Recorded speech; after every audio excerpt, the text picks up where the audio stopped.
Hello बच्चों, आप सभी को मेरा नमस्कार। तो बेटा हमारी प्यारी सी सीरीज संजीवनी में आप सभी का स्वागत है। ठीक है।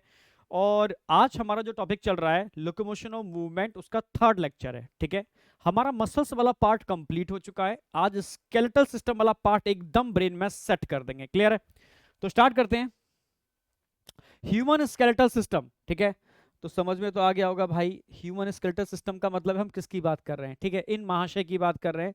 ठीक है। तो इनकी पूरी बॉडी को हम क्लासिफाई करने वाले हैं। ठीक है। पूरे स्केलेटन को क्लासिफाई करने वाले हैं टू पार्ट के अंदर। कैसे करेंगे, नंबर ऑफ बोन कितने होते हैं। ठीक है। तो बेसिक में स्टार्ट करूंगा बिल्कुल कि नंबर ऑफ बोन। ठीक है। आपने मूवी देखी होगी मुन्ना भाई एमबीबीएस। ठीक है। उसमें बोलता भी है सर्किट कि बिडू भाई, इंसान के अंदर 206 हड्डियां होती हैं, हम तोड़ते हैं तो पता ही नहीं चलता। याद आ गया? हाँ। तो ध्यान रखना है आपको, नंबर ऑफ बोन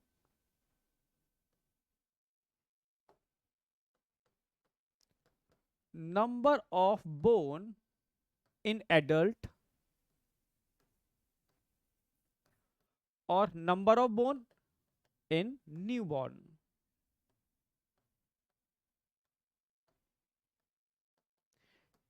भाई यहां तो आपको याद रखना है 206, न्यूबॉर्न में थोड़ी ज्यादा होती है, अप्रोक्सीमेटली 305। सर यहां कम क्यों हो जाती हैं? ठीक है, बिल्कुल न्यू बॉर्न के अंदर, ठीक है, नंबर ऑफ बोन ज्यादा होते हैं।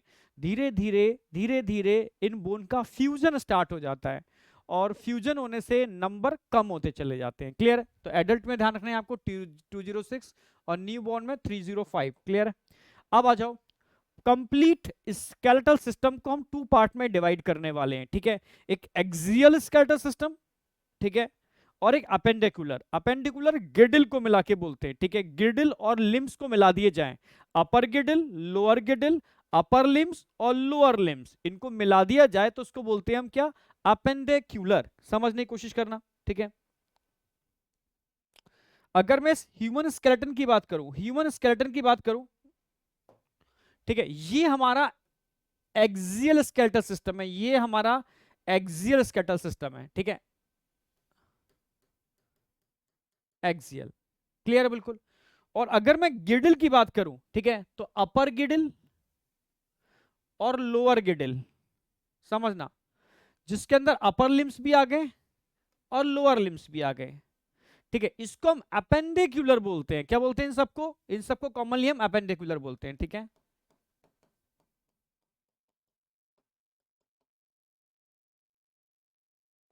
अपेंडिकुलर।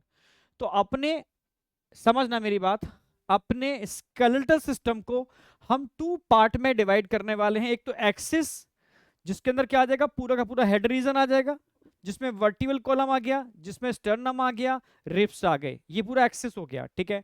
अब बात करते हैं अपेंडिकुलर, अपर गिडिल, लोअर गिडिल, अपर लिम्स और लोअर लिम्स, इसको मिलाकर के हम क्या बोलते हैं? अपेंडिकुलर। क्लियर है?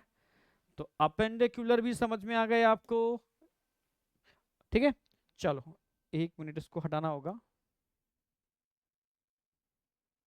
फिर डिवाइड करते हैं इसको।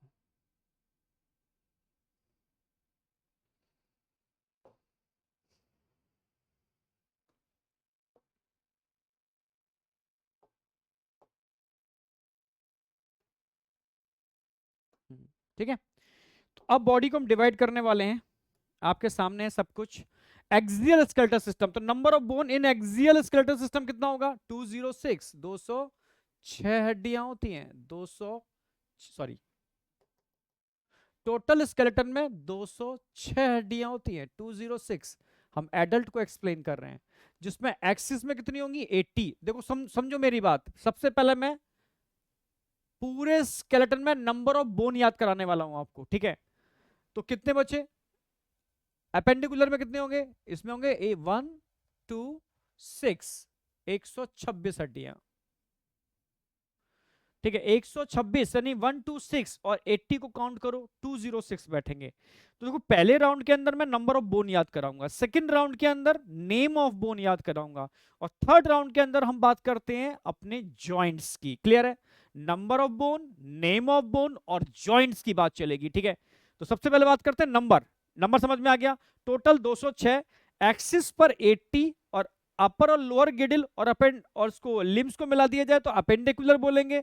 अपेंडिकुलर में 126, 126 में क्या क्या आएगा, 126 में काउंट करो, अपर गिडिल आ जाएगा और लोअर गिडिल आ जाएगा, अपर लिम्स आ जाएगा और लोअर लिम्स आ जाएगा, यानी लिम्स और गिडिल इसके अंदर इंक्लूड होते हैं। लिम्स और गिडिल, समझना मेरी बात। गिडिल में कौन कौन सा आएगा, पैल्विक गिडिल, पैल्विक गिडिल और पेक्टोरल गिडिल, पैल्विक और पेक्टोरल, क्लियर है बिल्कुल। भाई पैल्विक की बात करते हैं नीचे लोअर गिडिल, पेक्टोरल ऊपर वाला गिडिल होता है, अपर गिडिल, जिसमें स्कैपुला इधर और इधर क्लैविकल और पीछे स्कैपुला इधर क्लैविकल, क्लियर है बिल्कुल। तो अगर मैं पेक्टोरल गिडिल की बात करता हूं, पेक्टोरल गिडिल में नंबर ऑफ बोन कितने होते हैं पेक्टोरल के अंदर, पेक्टोरल गिडिल में नंबर ऑफ बोन 4 होते हैं, समझना। पेल्विक नीचे कूल्हे की हड्डी को पेल्विक गिडिल बोलते हैं, कूल्हे की हड्डी में 2 हड्डियां होती हैं, ठीक है, 2 बोन होती हैं, टोटल 6 हो गए ना। अगर लिम्स की बात करते हैं, लिम्स 2 अपर 2 लोअर, ठीक है, तो लिम्स में 30 बोन्स होते हैं, 30 इंटू 4 कर दो, 30 इंटू 4 कितने हो गए 126, तो 126 4 और 2, सॉरी 124 और 2 कितने हो गए टोटल 126। एक राउंड समझ में आया, अभी कंप्लीट नहीं हुआ, फिर से बोल रहा हूं। सेंटर में हेड, स्टर्नम, वर्टिब्रल कॉलम और रिप्स को मिला दिया जाए, इसको एक्सियल स्केलेटल सिस्टम बोलते हैं। 80 हड्डियां होती हैं, अभी बात करेंगे इसके बारे में। अपर गिडिल, ये अपर गिडिल है, ठीक है, जिसको हम पेक्टोरल गिडिल बोलते हैं। लोअर गिडिल जिसको पैल्विक गिडिल बोलते हैं। अपर गिडिल के अंदर 2 बोन इधर होते हैं, 2 इधर होते हैं, ऐसे लोअर गिडिल में आधा इधर होगा आधा इधर होगा, तब कंप्लीट गिडिल बनेगा, ठीक है, यानी 2 बोन नीचे 4 बोन ऊपर। इस वाले लिम्स में 30 बोन, इसमें 30 बोन, इधर 30 बोन, इस वाले पैर में, इस वाले पैर में 30 बोन, तो 30 30 30 और 30 टोटल कितने हो गए 120, क्लियर बिल्कुल। तो 120 बोन आपके लिम्स में होते हैं, ठीक है, अपर गिडिल के अंदर 4 बोन होते हैं और लोअर गिडिल के अंदर 2 बोन होते हैं, तो ये पूरा मिलके क्या बोलेंगे इसको मिला करके appendicular, appendicular skeletal system, clear बिल्कुल। आगे चलते हैं। अगर मैं बात करता हूं एक्सियल स्केलेटल सिस्टम, तो एक्सियल स्केलेटल सिस्टम को आप डिवाइड कर सकते हो, कर दो भाई, किसमें, इसमें हेड वाला रीजन आएगा, हेड,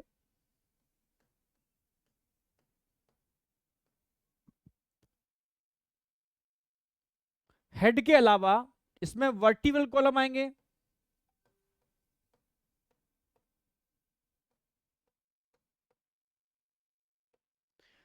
इसके अलावा इसमें स्टर्नम और रिब्स आएंगे, ribs plus sternum, ribs plus sternum, ठीक है।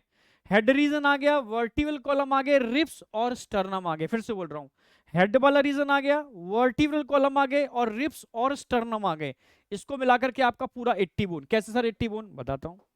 हेड वाले रीजन में जो बोन आएंगे वो आएंगे 29, काउंट करो 29। वर्टिकल कॉलम कितने होते हैं 26, काउंट करो, ठीक है। रिप्स आप जानते हो 12 पेयर होते हैं, यानी 24, प्लस स्टर्नम एक होता है, 25 हो गए, ठीक है, 25 हो गए, काउंट करो 25, 26 और 29, क्या 80 बैठ रहा है, फिर से बोल रहा हूं, ठीक है, ऐसे काउंट कर लो, 9 और 6 कितने हो गए 15, 4 और 5 20 और 60 हो गए ना 80, क्लियर है, हो गए ना 80। तो 80 बोन आपके एक्सियल स्केलेटल सिस्टम में होते हैं और 126 आपके अपेंडिकुलर में होते हैं। अब 80 बोन को भी, इनको भी क्लासिफाई करोगे, ठीक है, जैसे हेड वाले रीजन को अगर मैं बात करूं ना तो इसको क्लासिफाई कर सकते हैं, कैसे भाई, हेड वाले रीजन के अंदर क्या क्या आता है, समझना।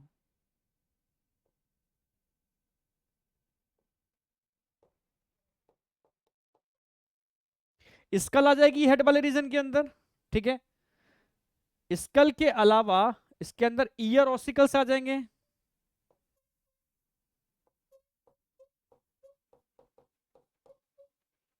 अच्छा ऐसे नहीं आएगा, कोई नहीं,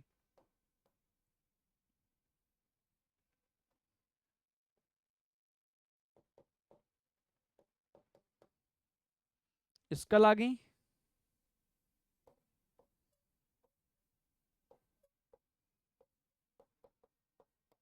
ईयर ऑसिकल्स आ गए। अब स्कल में कितने बोन होते हैं भाई? एनसीईआरटी 22+1 लिखती है, ठीक है, 22+1, मतलब इसके अंदर क्या क्या आएगा? इसमें आएगा क्रेनियम, इसके अंदर आएगा फेशियल, समझना, इसमें आएगी हायोड, क्रेनियम में 8 बोन हो गए, फेशियल में 14 बोन हो गए, हायोड 1 बोन होगी। जरा काउंट करो कितने बैठ रहे हैं, ठीक है, 14 और 8, 22 और 1 हायोड, ठीक है, 23 बोन हो गए। तो 23 बोन तो आपके स्कल में आ गए, और साथ में 3 ईयर ऑसिकल इधर होते हैं और 3 ईयर ऑसिकल इधर होते हैं, टोटल 6 बोन हो गए ना।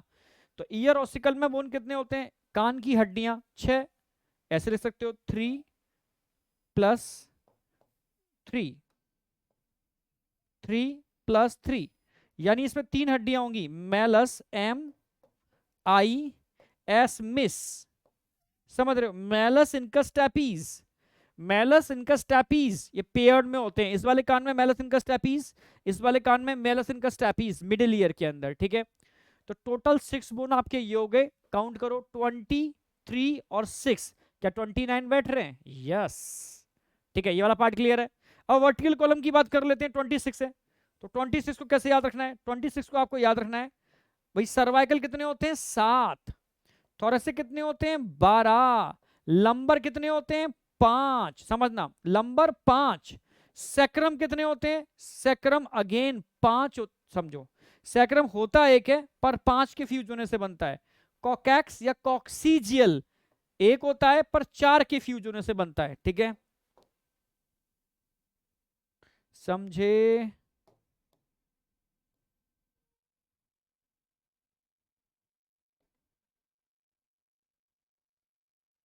भाई ये आ गई कहानी, C7T12L5S1 और C1 का सीक्वेंस, कोई डाउट?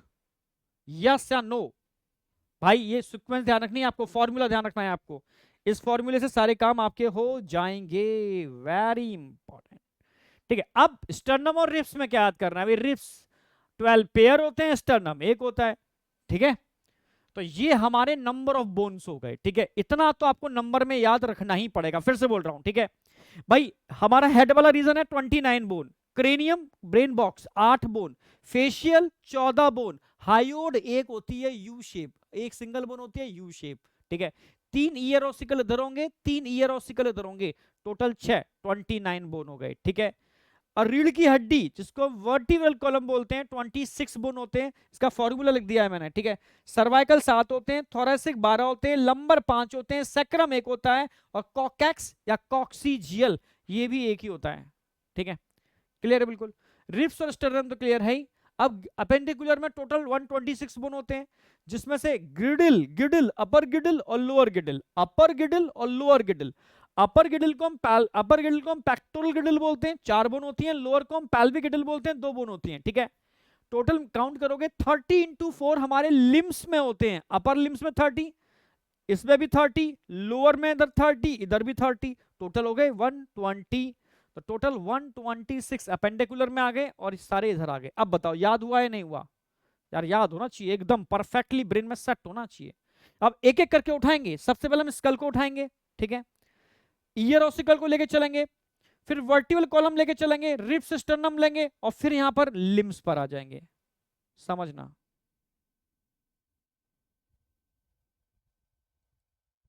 हाँ, अब सबसे पहले मैं स्कल की बात कर रहा हूं, ठीक है। स्कल के अंदर नंबर ऑफ बोन 22+1, एनसीईआरटी के अकॉर्डिंग 23 हो गए, ठीक है। एनसीईआरटी के अकॉर्डिंग, एनसीईआरटी क्या बोलती है? स्कल में कितने होंगे? 22+1, क्योंकि एनसीईआरटी में लिखा था hyoid also include in school, ठीक है, hyoid also include in school, ठीक है। स्कल की अगर बात की जाए, समझना, स्कल के अंदर क्या क्या आएगा? स्कल में क्रेनियम आ गया, ठीक है, स्कल के अंदर फेशियल आ गया, स्कल के अंदर हायोड भी आ गई, सिंगल बोन हायोड, ठीक है, तीनों मिलाकर के आपके स्कल हो जाएंगे। क्रेनियम में मैंने बताया था नंबर ऑफ बोन कितने होते हैं क्रेनियम में? 8, अभी बताया था। फेशियल में कितने होंगे? 14, 14। हायोड कितनी होगी? एक सिंगल बोन होगी, यू शेप होती है।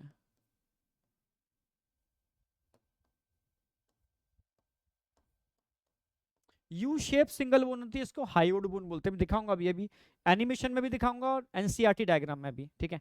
तो पहले तो याद करते हैं कैसे याद करना है नंबर, ठीक है भाई। क्रेनियम, क्रेनियम कैसे याद करोगे? देखो सुनो मेरी बात भाई। आगे, ये आगे वाली बोन है ना, इसको बोलते हैं फ्रंटल। दो यहां पर है पैराइटल, समझना। एक फ्रंटल है, दो पैराइटल है, दो टेम्पोरल है और एक फिर पीछे ऑसिपिटल है। इन सबको आपस में कनेक्ट करती है बेस से इस फिनोइड। और आगे भी एक बोन होती है जो नोज के अंदर एंटर करती है, इसको बोलते हैं एथमोइड, ठीक है। तो अगर मैं क्रेनियम की बात करूं तो नंबर ऑफ बोन क्रेनियम है, नंबर 1 कौन सी आएगी? फ्रंटल।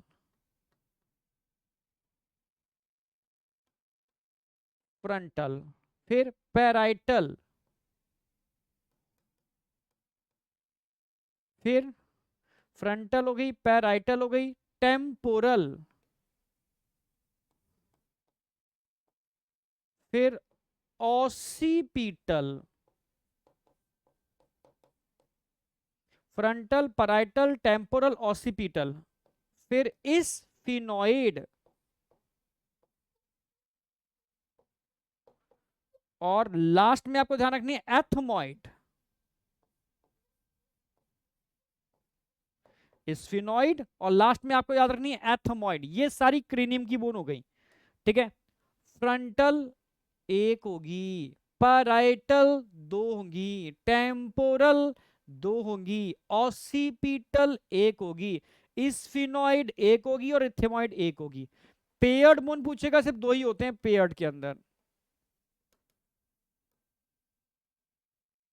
पेयर्ड बोन सिर्फ दो ही होते हैं, पैराइटल और टेम्पोरल। ये पेयर्ड बोन है, पैराइटल और टेम्पोरल पेयर्ड बोन है। क्लियर है बिल्कुल? फिर से बोल रहा हूं, क्रेनियम में टोटल 8 बोन होती हैं। एक फ्रंटल, समझना, एक फ्रंटल, दो पैराइटल, दो टेम्पोरल, पीछे एक ऑसिपिटल, समझते आना। इन सबको सपोर्ट देने के लिए बेस पर लगी हुई है इस फिनोइड। अगर स्कल का डायग्राम देखोगे ना, साइड में हल्की हल्की दिखती है स्फेनोइड, यहां से दिखती है स्फेनोइड, ठीक है। और इसके अलावा आगे नोज में एंटर करती है एथमोइड, एथमोइड। तो ये भी आ गई एथमोइड, ठीक है। अब बताओ इसमें कोई डाउट किसी को? यस या नो? नहीं होगा, ठीक है। चलो, ऐसे ही फेशियल बोन, अच्छा दिखा तो ना एक बार सर कहां पर है? यस, बताता हूं मैं कहां पर है। अब ध्यान से देखो एनसीईआरटी में।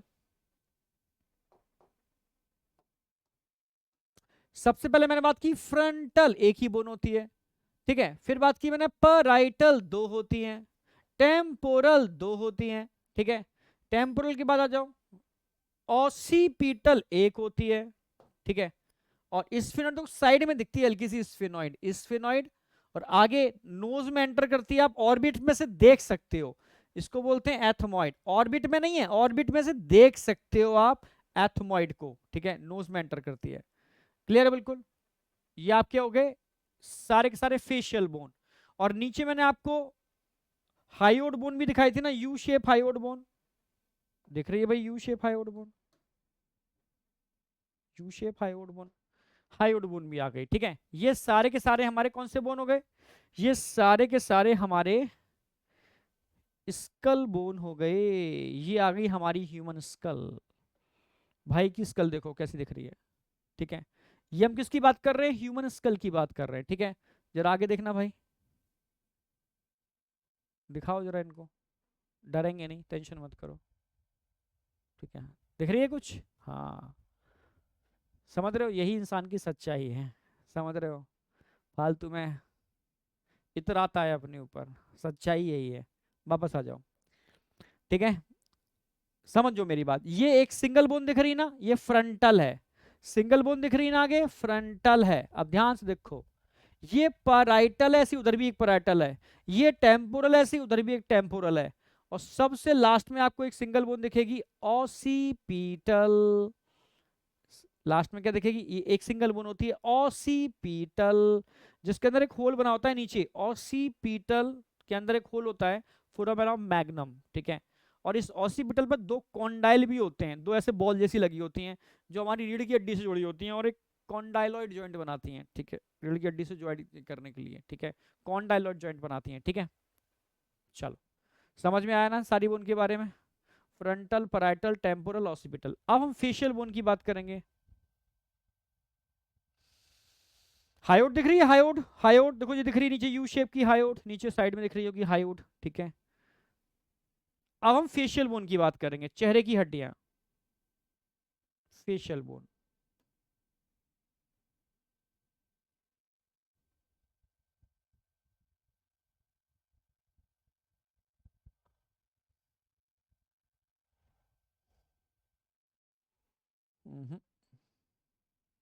लेबलिंग,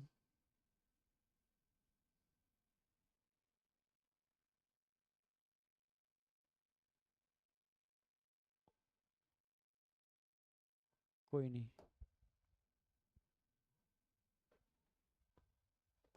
अब सही आ जाएगी लेबल, ठीक है।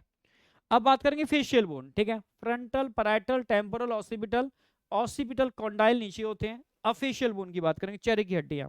देखो ये तो हमारी लैक्राइमल बोन हो गई, यहाँ लैक्राइमल ग्लैंड्स होते हैं, टीयर्स ग्लैंड, तो यहीं पर ही होती है लैक्राइमल बोन, ये लैक्राइमल बोन, आईब्रो के नीचे लैक्राइमल बोन, ठीक है। अब लैक्राइमल के बाद ध्यान से देखो, ये निकल रहे हैं दो, ये ऐसे हंसते हैं तो बाहर निकल जाते हैं, देखो हंसने में बाहर निकल रहे हैं, ठीक है। इनको बोलते हैं जाइगोमैटिक, हंसने पर जो बाहर आ रहे हैं जाइगोमैटिक। फिर देखो ये नोज जो बन रही है ये नेजल है, ये नोज बन रही है नेजल है। फिर नोज के अंदर दो इंफीरियर कॉन के होते हैं अंदर, ठीक है, इंफीरियर कॉन के। क्लियर है, इस सब को हटा दो, हटा दोगे तो एक फ्लैट बोन होती है नीचे, एक फ्लैट बोन, चपटी, ट्रायंगुलर फ्लैट बोन, ठीक है, इसको बूमर बोलते हैं।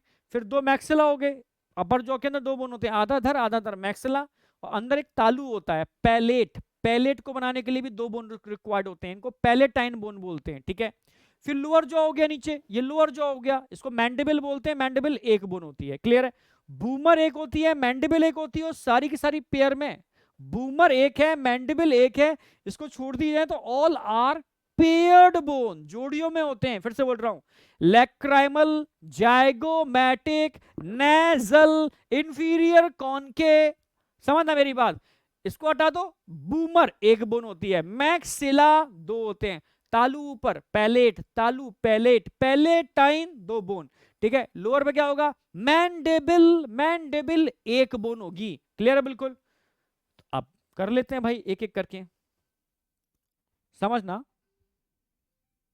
वापस जाते हैं, एक एक करके इसको कवर करते हैं, एक एक करके, ठीक है, एक एक करके कवर करेंगे।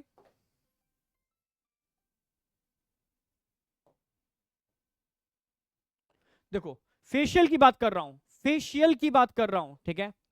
फेशियल में अभी बताया ना, सीक्वेंस वही फॉलो करोगे, नंबर वन लैक्राइमल, ठीक है, lacrimal bone. Number two zygomatic, zygomatic. Number three, और नीचे आओ, लैक्राइमल हो गए, जाइगोमैटिक हो गए, नेजल,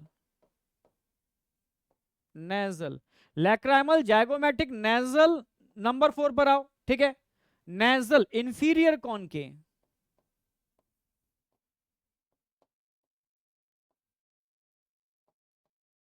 इंफीरियर कॉन के, और नीचे आओ, इसके अलावा बूमर, बूमर भाई, बूमर, बूम बूम बूमर, ठीक है। बूमर एक ही बोन होती है, ट्रेंगुलर होती है, याद रखना, बूमर एक च्युइंगम आती थी, भूल जाओ तो, ठीक है, बूम बूम बूमर, टीवी में ऐड आता था ना, हाँ उससे याद रहेगी, ठीक है। एक ट्रेंगुलर बोन होती है, सिंगल बोन होती है, पेयर में नहीं होती, ठीक है। इसके अलावा आगे नेक्स्ट आ जाओ, बूमर के अलावा मैक्सिला, मैक्सिलरी या मैक्सिला, 7 पर आ जाओ, पैलेटाइन, और लास्ट में आ जाओ मैंडिबल।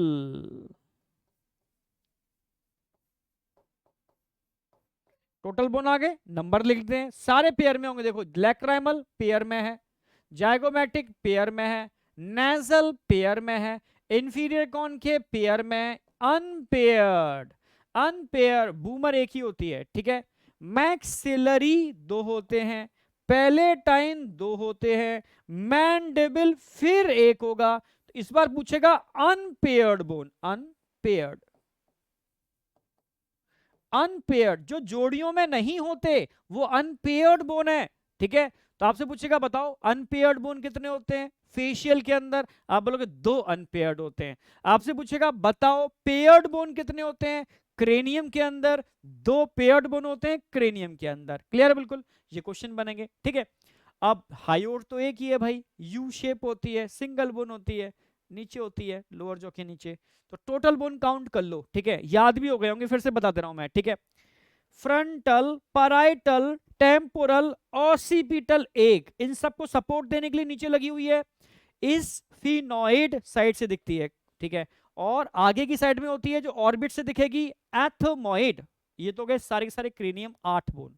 फेशियल में lacrimal, जायगोमैटिक, nasal, inferior concave, boomer, maxilla, mandible, palatine, जिसमें मैंडिबल और बूमर सिंगल सिंगल है, बाद बाकी के ऑल आर पेयर्ड बोन। और नीचे हाइयोट लगी है। कंप्लीट हो गए 23 बोन। बताओ समझ में आए नहीं आए, कमेंट में, कमेंट में बताओ समझ में आए नहीं आए। यार कमेंट तो करते रहा करो, समझ में तो आता है किस डायरेक्शन में चल रहा है मामला, ठीक है। कमेंट करके अभी बताओ यहां तक ब्रेन में सेट हुए नहीं हुए, टोटल नंबर ऑफ बोन, ठीक है। और स्कल के बोन के नंबर की बात कर रहा हूं, नंबर बीएमएस हुआ या नहीं हुआ, ठीक है। इसके कंसेप्ट एकदम क्लियर हुए या नहीं हुए, ठीक है, हुए होंगे, ठीक है। आगे बढ़ते हैं, आगे बढ़ते हैं। अब बात करेंगे स्ट्रक्चर में, ठीक है। स्ट्रक्चर में देख लो एक बार देख लो स्ट्रक्चर के अंदर। देखो लैक्राइमल मैंने बता दिया पेयर में होते हैं, नेजल पेयर में होते हैं, जायगोमैटिक पेयर में होते हैं, मैक्सिला पेयर में होते हैं, मैंडिबल एक ही होता है, बूमर इन्होंने नहीं दिखाया, ठीक है। ऑसिपिटल कॉन्डाइल के बारे में मैं बताऊंगा, अभी बताया नहीं है, बताऊंगा अभी, ठीक है। इसी सारे बोन को हम एनिमेशन में भी देख सकते हैं, देख लो भाई, ठीक है। अच्छा वही बोन है सारे के सारे, फ्रंटल, पैराइटल, टेम्पोरल, ऑसिपिटल, कोई खास नहीं है। अच्छा बोन देखेंगे, अनलेबल कर देते हैं इसको, ठीक है। अब ध्यान से देखो, ये जो बोन दिख रहे हैं ना, लैक्राइमल, लैक्राइमल, ठीक है, ये दिख रहे हैं ना, जायगोमैटिक, जायगोमैटिक, नेजल, नेजल, अंदर होंगे इंफीरियर कॉन के, इंफीरियर कॉन के, समझना मेरी बात। और इसके ऊपर एक ट्रायंगुलर बोन होती है इस तरीके से, ट्रायंगुलर बोन बूमर बोलते हैं। ये मैक्सिला हो गया, ये मैंडिबल हो गया। अगर माउथ खुलवा दें इसका तो अंदर क्या होगा, तालू, पैलेटाइन, सारे बोन आ गए फेशियल के। चलो अब बात करेंगे हम आगे, ये वाला पार्ट हमारा क्लियर है। हेड वाला रीजन, हेड वाले रीजन में ईयर ऑसिकल बचा हुआ है अभी, ईयर ऑसिकल और देख लो। ईयर ऑसिकल में 3 ईयर ऑसिकल होते हैं, मिड ईयर में होते हैं, ठीक है। जैसे अगर डायग्रामेटिकली दिखाना चाहें तो वो भी दिखा सकते हैं हम आपको। भाई ये कान का पर्दा होता है, टिम्पैनम, सभी इससे वाकिफ हो गए। टिम्पैनम, कान का पर्दा, ईयर ड्रम,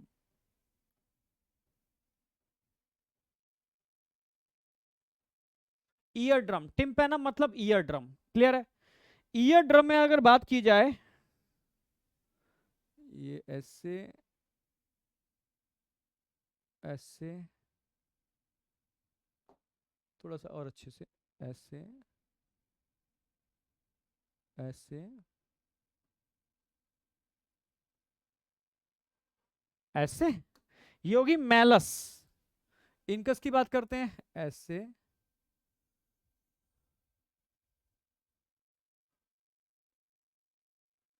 इनकस।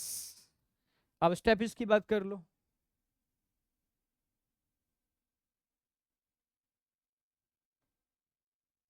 ये स्टेपीज होती है, ठीक है। और स्टेपीज हमारे ईयर की एक विंडो होती है, Oval window, Oval window internal ear की, ये ऐसे। फिर एक राउंड विंडो होती है इंटरनल ईयर की, यहाँ इंटरनल ईयर हो गया पूरा का पूरा, ठीक है। ये एक्सटर्नल ईयर हो गया ये पूरा का पूरा ऐसे। ये बीच में मिडिल ईयर आ जाता है, तीनों बोन मिडिल ईयर के अंदर देखने को मिलते हैं, ठीक है। तो ध्यान रखना इसमें जो हैमर शेप होती है हथौड़े जैसी, वो मैलस होती है। एनविल, एनविल शेप जो होती है, ठीक है, वो इनकस होती है। और ट्रफ शेप जो होती है, ये हो गई, इसको ऐसे भी लिख सकते हो, M I S, miss. Malleus इनका स्टेपीज, क्लियर है बिल्कुल। मैलस, इनका, स्टेपीज, ये हमारी 3 ईयर ऑसिकल्स होते हैं, ठीक है, जिसमें stapes is the smallest bone of our body, ठीक है। स्टेपीज की अगर मैं बात करूं, it is the smallest bone of our body.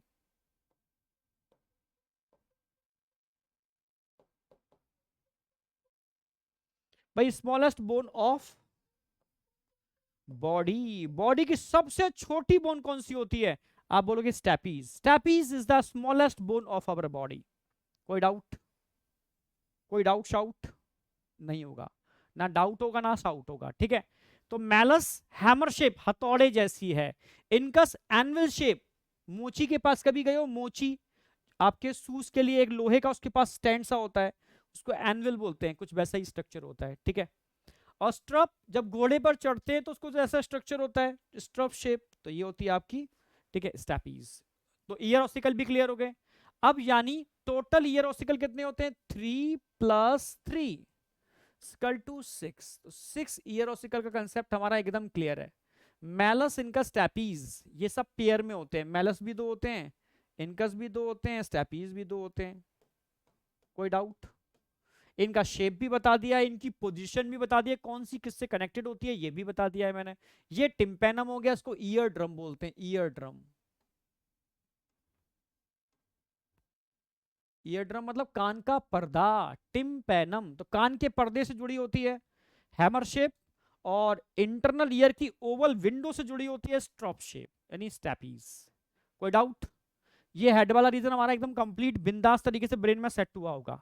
अब बात करते हैं वर्टिब्रल कॉलम की, ठीक है। वर्टिब्रल कॉलम पर आ जाओ। आपके सामने एनसीईआरटी का डायग्राम ही उठाया इसलिए मैंने, ठीक है। अपना भी थोड़ा कंसेप्चुअल समझाऊंगा चीजें, पर एनसीईआरटी का डायग्राम, एनसीईआरटी क्या कहती है? एनसीईआर देखो, सारी बातें समझना, हड्डियों में जो मैक्सिमम क्वेश्चन आने की प्रोबेबिलिटी है वो जॉइंट पर फोकस करना। क्वेश्चन जॉइंट पर बनता है, ठीक है, पूछेगा बोन्स के बारे में, पर इनडायरेक्टली कनेक्टेड होगा जॉइंट से। क्लियर है बिल्कुल? आ जाओ। सर्वाइकल, 1 मिनट चेक कर लें यार, सब कुछ सही है क्या? ओके, ठीक है, 1 मिनट।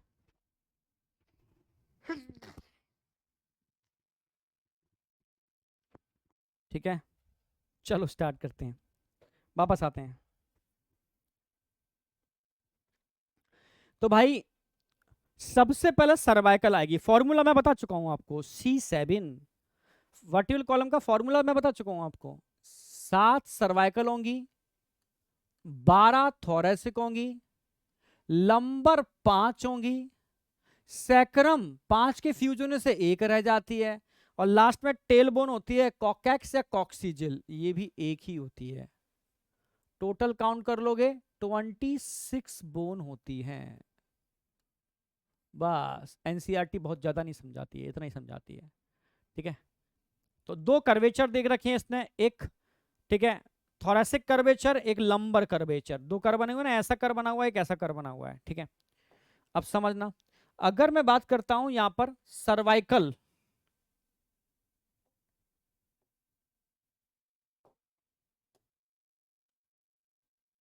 थोरेसिक, लंबर, सैक्रम और कॉकैक्स या कॉक्सिजियल, ठीक है। सर्वाइकल बता दिए, सर्वाइकल टोटल कितने होते हैं? 7 होते हैं, 7 होते हैं, जिसमें ध्यान रखना पहली और दूसरी का नाम ध्यान रखना। फर्स्ट जो बोन होती है first cervical, first, second cervical, फिर कॉमन।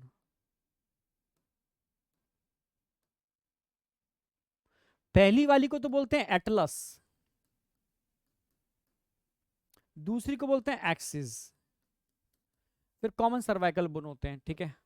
एटलस, एक्सिस, फिर कॉमन। थोरेसिक की बात करते हैं, थोरेसिक की खास बात क्या है भाई? ये रिब केस तो बनाते हैं थोरेक्स में, ठीक है, पर इनके पास 2 एक्स्ट्रा आर्टिकुलेटिंग सरफेस होते हैं। ये आपस में जो तो जुड़े हुए हैं, पर रिब्स भी जुड़े हुए हैं इनसे, ठीक है। 2 extra articulating surface present in thorax.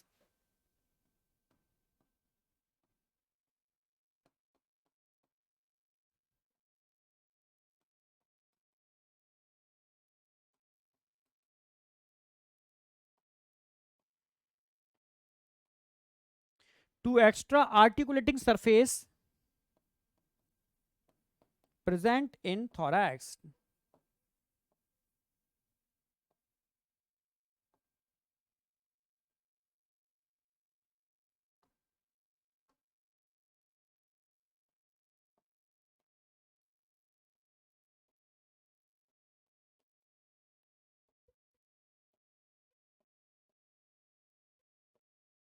चलो, लंबर, अगर लंबर की बात करते हैं ना, तो पूरी बॉडी का वजन इन्हीं के ऊपर होता है, स्ट्रॉन्गेस्ट।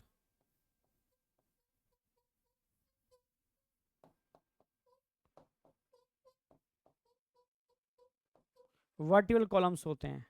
सैक्रम आपका पेल्विक गिडल के अंदर होता है, कॉकेक्स को टेल बोन बोलते हो, कॉकेक्स को टेल बोन बोलते हैं।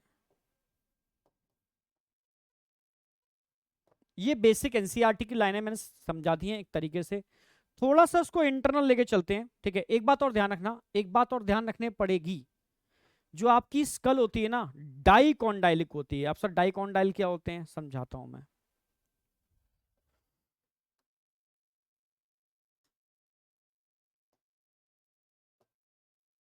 ये स्कल है आपकी,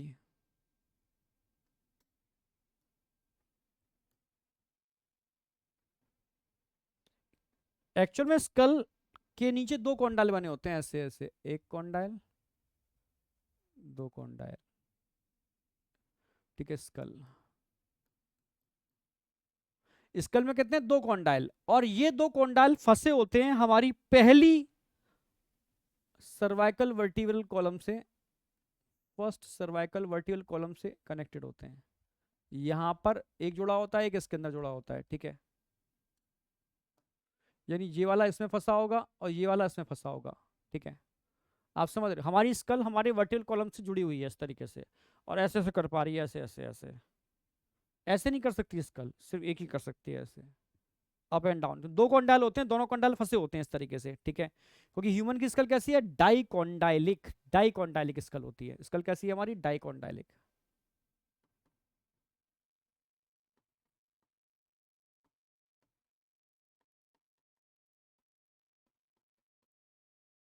इसकी वजह से यहां सिर्फ एक ही मूवमेंट हो सकता है, अप एंड डाउन। स्कल एक ही टाइप का मूवमेंट कर रही है, अप एंड डाउन, जबकि स्कल जिस बोन पर रखी हुई है उसको एटलस बोलते हैं। एटलस घूम रही है एक्सिस के अराउंड। अब मैं जो घुमा रहा हूं ना, एक्चुअल में एटलस और एक्सिस के बीच में रोटेशन हो रहा है, स्कल नहीं, एटलस और एक्सिस।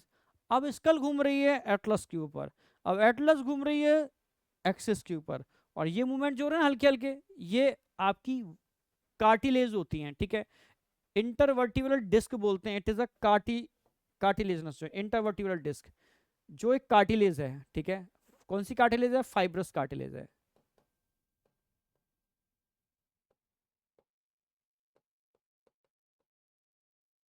ये एक फाइब्रस कार्टिलेज है, जो एक कार्टिलेजनस जॉइंट बनाती है इनके बीच में, कार्टिलेजनस जॉइंट। समझ रहे हो ना मेरी बात? तो इसी चीज को मैं थोड़ा ऐसे एक्सप्लेन कर रहा हूं, इधर इधर आ जाओ, ये मैंने डायग्राम बना रखा है पूरा। ह्यूमन स्कल हमारी कैसी होती है, डाइकॉन्डाइलिक। कितने कॉन्डाइल है यहाँ पर, दो कॉन्डाइल, तो डाइकॉन्डाइलिक स्कल है। Two occipital condyle, two occipital condyle होते हैं। कितने ऑसिपिटल कॉन्डाइल हैं, टू। समझ रहे हो? इसलिए डाइकॉन्डाइलिक स्कल है, ठीक है। एक और एक, दो, दो ऑसिपिटल कॉन्डाइल हैं, इसलिए हमारी स्कल को हम बोलते हैं डाइकॉन्डाइलिक स्कल। समझ रहे हो ना मेरी बात? एक मिनट।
ठीक है। तो मैं क्या क्या बता रहा था, हमारी स्कल में कितने कॉन्डाइल होते हैं बेटा? हमारी स्कल के अंदर 2 कॉन्डाइल होते हैं। कितने? 2। 2 ऑसिपिटल कॉन्डाइल। क्लियर है? तो ह्यूमन की स्कल कैसी होगी? डाइकॉन्डाइलिक स्कल होगी। ठीक है। और ठीक इसके नीचे एक पहली वर्टिकल कॉलम जो होगा सर्वाइकल का, क्या बोलेंगे इसको? एटलस। एटलस के ठीक नीचे क्या होगा? एक्सिस। फिर क्या होगा? Common vertical column. ठीक है, कॉमन कॉमन वर्टिकल कॉलम। ठीक है। फिर से बोल रहा हूं, 2 ऑसिपिटल कॉन्डाइल, एटलस, एक्सिस और कॉमन वर्टिकल कॉलम। क्लियर है? बिल्कुल। आप समझने की कोशिश करना, ये स्कल फंसी होती है एटलस के अंदर। 2 आर्टिकुलेटिंग फैसेट होते हैं। फैसेट समझते हो? फैसेट का मतलब होता है, ठीक है, दरार, खांच, ग्रूव, समझना। ठीक है। 2 आर्टिकुलेटिंग फैसेट बोलते हैं। फैसेट समझना, फैसेट समझ रहे ना मेरी बात? फैसेट का मतलब दरार से ही है, दरार ही बोलेंगे, बोलना चाहिए इसको। ठीक है। ठीक है। तो फैसेट का मतलब दरार ही है। ठीक है, समझो मेरी बात। 2 आर्टिकुलेटिंग फैसेट का मतलब दरार ही है। अरे यार कौन है,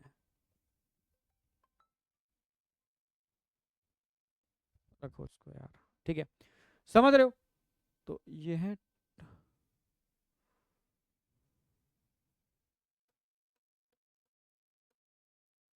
फैसेट ऑफ कॉन्डाइल। अगर मैं आपसे कहूं 2 ऑसिपिटल कॉन्डाइल, ठीक है, और फैसिड, ये आपस में फंस करके एक ज्वाइंट बनाते हैं। इन दोनों के बीच में एक ज्वाइंट बनेगा। इस ज्वाइंट को क्या बोलते हैं? कॉन्डाइलॉइड ज्वाइंट बोलते हैं।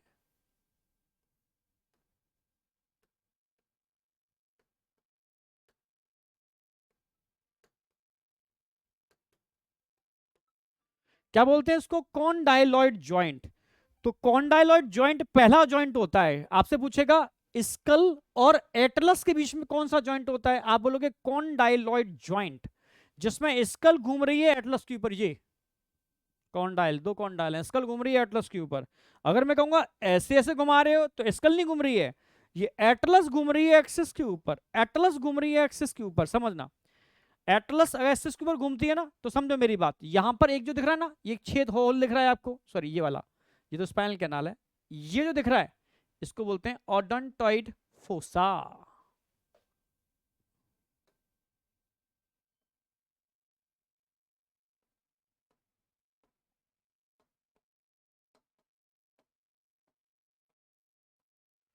फोसा। और इसमें एक कुली दिख रही है ना, ओडोंटॉइड पैग।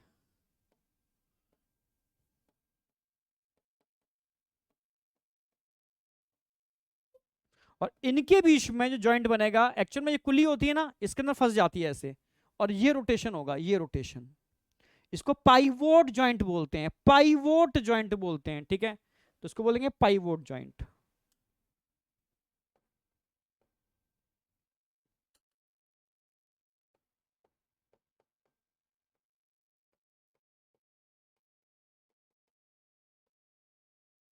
Pivot joint. आपसे पूछेगा एटलस और एक्सिस के बीच में कौन सा जॉइंट होता है?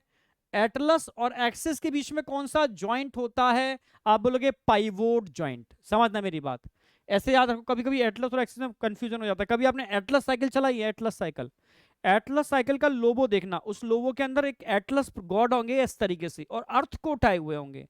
तो कभी भी भूल जाओ, समझ लेना एटलस अर्थ को उठा के रखती है, ना कि एक्सिस। एटलस का मतलब है एटलस बोन, अर्थ का मतलब है स्कल, तो स्कल एटलस के ऊपर होती है, और एटलस घूमती है एक्सिस के ऊपर। एटलस घूमती है एक्सिस के ऊपर, पाइवोट जॉइंट। एटलस घूमती है एक्सिस के ऊपर और पाइवोट जॉइंट बनाती है, ये पाइवोट जॉइंट, कुली वाला जॉइंट। तो एक कुली वाला जॉइंट बनता है, इसको पाइवोट जॉइंट बोलते हैं। ये कॉन्डाइलॉइड जॉइंट होता है। इसके बाद जितनी भी वर्टिकल कॉलम होंगे, उनके अंदर जॉइंट बनाने के लिए देखो, ये होता है फैसिड, ये भी फैसिड ही है एक तरीके से, सेंट्रम बोलते हैं इसको। और ये कार्टिलेज होती है, एक कार्टिलेज होती है फाइब्रस कार्टिलेज। ठीक है, ये क्या है? Fibrous cartilage.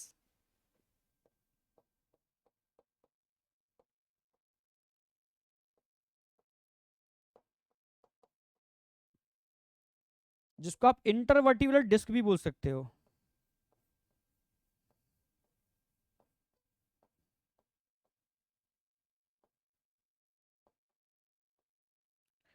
इंटरवर्टिब्रल डिस्क भी बोल सकते हो, ठीक है। ये एक जॉइंट बना रही है किसके साथ मिलकर के, ये दिख रहा है ना, ये है सेंट्रम,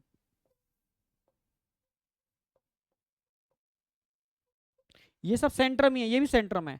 तो सेंट्रम और कार्टिलेज के बीच में जॉइंट बनता है, इसको कार्टिलेजनस जॉइंट बोलते हैं।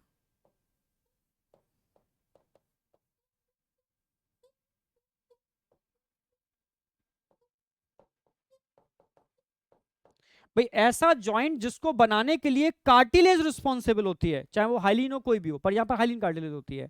ऐसा जॉइंट जिसको बनाने के लिए कार्टिलेज रिस्पॉन्सिबल होती है उसको कार्टिलेजनस जॉइंट बोलते हैं, ठीक है। तो स्टार्टिंग में ध्यान रखना, कॉन्डाइलॉइड जॉइंट, फिर पाइवोट जॉइंट, फिर सारे के सारे कार्टिलेजनस जॉइंट ही मिलेंगे, कार्टिलेजनस जॉइंट ही मिलेंगे। समझ रहे हो?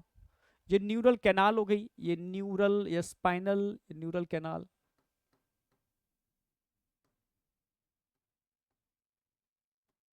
समझ रहे हो? अब बताओ, यहां तक समझ में आ गया? सभी में कैनाल होती है, इसमें देख नहीं रही है पर इसमें भी होगी, इसमें भी होगी, ठीक है। तो इस तरीके से जॉइंट वाले पार्ट पे ध्यान रखना, स्कल, एटलस, एक्सिस, ये खास कॉम्बिनेशन रखते हैं, ठीक है। इस पर क्वेश्चन आता है। अब ये वाला पार्ट हमारा कंप्लीट है, इसमें कुछ भी नहीं बचा। अब बात करेंगे रिब्स और स्टर्नम। स्टर्नम एक सिंगल बोन होती है, ये हमारा रिब्स हो गए, ठीक है। रिब्स और स्टर्नम की बात करेंगे। स्टर्नम जो सिंगल बोन होती है ना, ये भी 3 बोन के फ्यूज होने से बनती है, ठीक है। टोटल बोन कितने हो गए रिब्स और स्टर्नम में? लिख दो यहाँ पर भाई, 12 और 12 24 प्लस 1 25 बोन होंगे, ठीक है। तो सबसे पहले मैं बात करूंगा स्टर्नम। स्टर्नम में 3 पार्ट हो गए, मैनुब्रियम, बॉडी और जाइफॉइड। नीचे जाइफॉइड हो गया, बीच वाला बॉडी हो गया, ऊपर वाला मैनुब्रियम हो गया, ठीक है। अब समझना, बस स्टर्नम में इतना ही है। अब बात करते हैं रिब्स। रिब्स कितने होते हैं? 12 पेयर। एक साइड में दिखा देंगे 12, सेम दूसरी साइड में भी ऐसे होंगे। तो अगर मैं रिब्स की बात करता हूं तो नंबर ऑफ रिब्स देखो, ठीक है, नंबर समझना, पहली, दूसरी, तीसरी, चौथी, पांचवी, छठवीं और सातवीं। समझ रहे हो?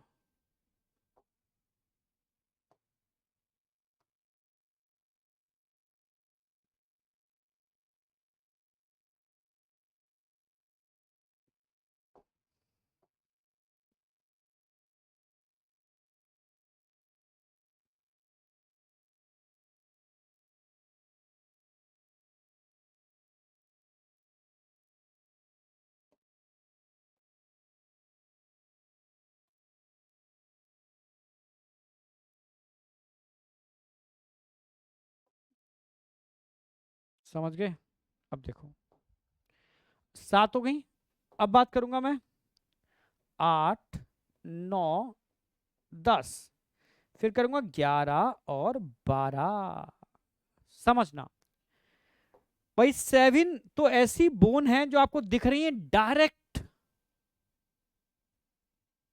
डायरेक्ट स्टर्नम से जुड़ी हुई हैं, डायरेक्ट स्टर्नम से जुड़ी हुई हैं। जबकि 8, 9 और 10 डायरेक्ट स्टर्नम से नहीं जुड़ी हुई, ये 7वीं की कार्टिलेज से जुड़ी हुई हैं। 11 और 12 किसी से भी नहीं जुड़ी, यानी इसी के बेस पर हम इसको क्लासिफाई कर सकते हैं। जो 1 to 7 रिप्स हैं, समझना, 1 से लेकर के 7 रिप्स, ये क्लेविकल बोन है, कॉलर बोन भी बोलते हैं इसको, ठीक है, शेप होती है। 1 से लेकर के 7 रिप्स जो हैं, 1 to 7, ये ट्रू रिप्स हैं। कैसी बोलेंगे? ट्रू। पर आज की डेट में कोई इनको ट्रू फॉल्स करके नहीं पूछता, ठीक है। इनका जो नाम होता है इसको बोलते हैं, जो क्वेश्चन आएगा, पीछे वर्टिबल कॉलम से तो सारी जुड़ी हुई हैं, पर आगे स्टर्नम से जुड़ी हुई हैं, वर्टिब्रो स्टर्नल रिब्स।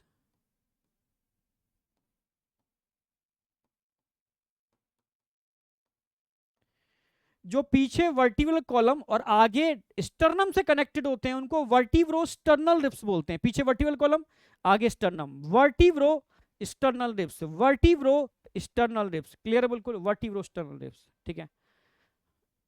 अब मैं बात करूंगा 8, 9, 10, ये फॉल्स रिब्स हैं।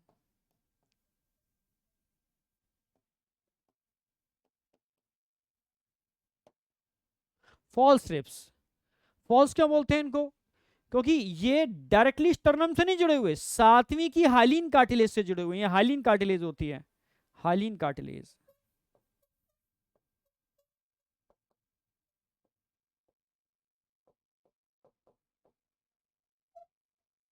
सातवीं की हाइलिन कार्टिलेज से जुड़े हुए हैं, वो कौन है? False ribs. इसलिए उसको बोलते हैं वर्टिब्रोकॉन्ड्रियल। पीछे तो वर्टिब्रल कॉलम से जुड़े हुए हैं, आगे कॉन्ड्रियो मतलब कार्टिलेज, कार्टिलेज से जुड़ते हैं, कॉन्ड्रियो से जुड़ते हैं। So it is called vertebrochondral ribs. क्या बोलते हैं इनको? Vertebrochondral ribs. वर्टिब्रो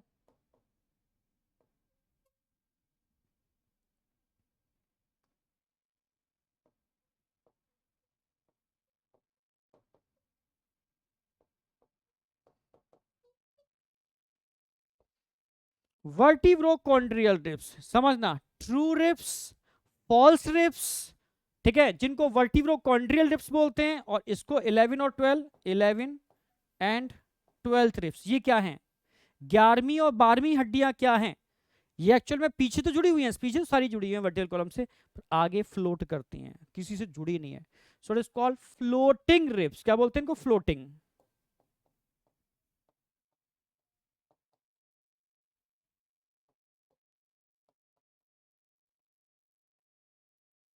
समझ रहे हो क्या बोलेंगे इसको?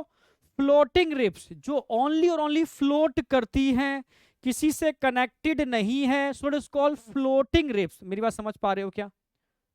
ठीक है, तो आपको याद रखना है ट्रू रिब्स कितने होते हैं, फॉल्स रिब्स कितने होते हैं, फ्लोटिंग रिब्स कितने होते हैं, या वर्टिब्रो स्टर्नल कितने होते हैं, वर्टिब्रो कॉन्ड्रिल कितने होते हैं, फ्लोटिंग कौन से होते हैं। क्लियर? बिल्कुल।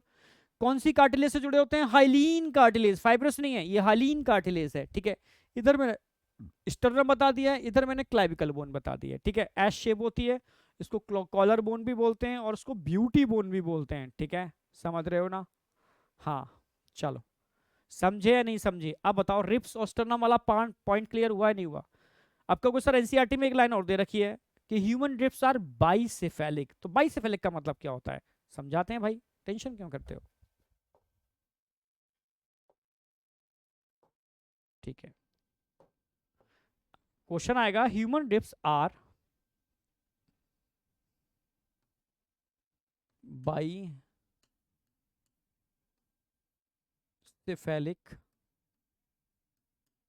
रिप्स।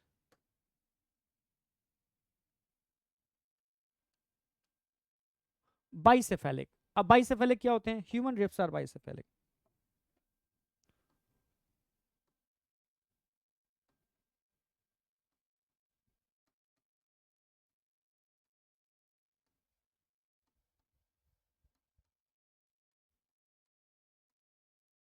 ह्यूमन जो रिप्स होते हैं ना, वो बाइसेफेलिक होते हैं। बाइसेफेलिक का मतलब होता है यहाँ टू आर्टिकुलेटिंग सरफेस होते हैं। बाई का मतलब दो, two articulating surface present on dorsal side. समझना क्या होते हैं, समझाऊंगा अभी।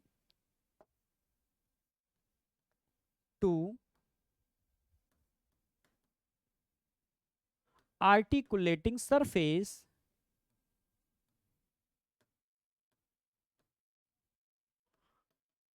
Present on dorsal side.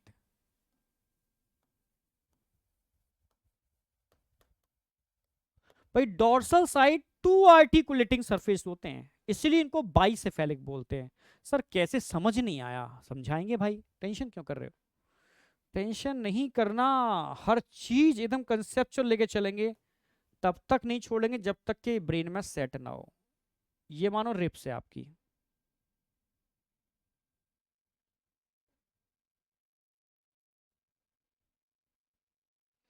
देखो ये तो इस रिप्स का कौन सा वाला पार्ट हो गया, आगे वाला वेंट्रल पार्ट हो गया, जिसमें कार्टिलेज जुड़ी होती है, हाइलिन कार्टिलेज, जो स्टर्नम से कनेक्ट होती है, ये वेंट्रल पार्ट हो गया। ठीक है, ये डोर्सल वाला पार्ट हो गया, ये लेटरल वाला पार्ट हो गया। तीन पार्ट होते हैं रिप्स के। और अगर मैं इस वाले पार्ट की बात करता हूं तो यहां आकर के ये ऐसी होती है, ऐसे, ऐसे और ऐसे, समझना। और इसके अंदर इस तरीके से ये आर्टिकुलेटिंग सरफेस है, इस तरीके से ये एक, और एक ये प्रोजेक्शन यहां भी निकला हुआ है। ऐसे, समझ रहे हो, ऐसे, ये स्ट्रक्चर है, ठीक है। ये डोर्सल है, ये लेटरल है, ये वेंट्रल है। तो डोर्सल जो साइड होती है ना, समझना बेटा, इस डोर्सल साइड पर, यहां पर डोर्सल साइड पर ये ऐसे, ऐसे, ये तो वर्टिकल कॉलम हो गया। ये वाला पार्ट तो उसमें फंस जाएगा इसमें, और ये वाला पार्ट यहां पर कनेक्ट हो जाएगा, यहां पर अटैच हो जाएगा, ये अटैच हो जाएगा यहां पर, ठीक है। समझना, ये रिब्स आपकी वर्टिकल कॉलम से जुड़ी होती है, डोर्सल साइड पर पीछे, डोर्सल साइड पर पीछे। तो दो आर्टिकुलेटिंग सरफेस हैं, एक को तो बोलते हैं यहां पर कैपिटुलम, एक को बोलते हैं tuberculum.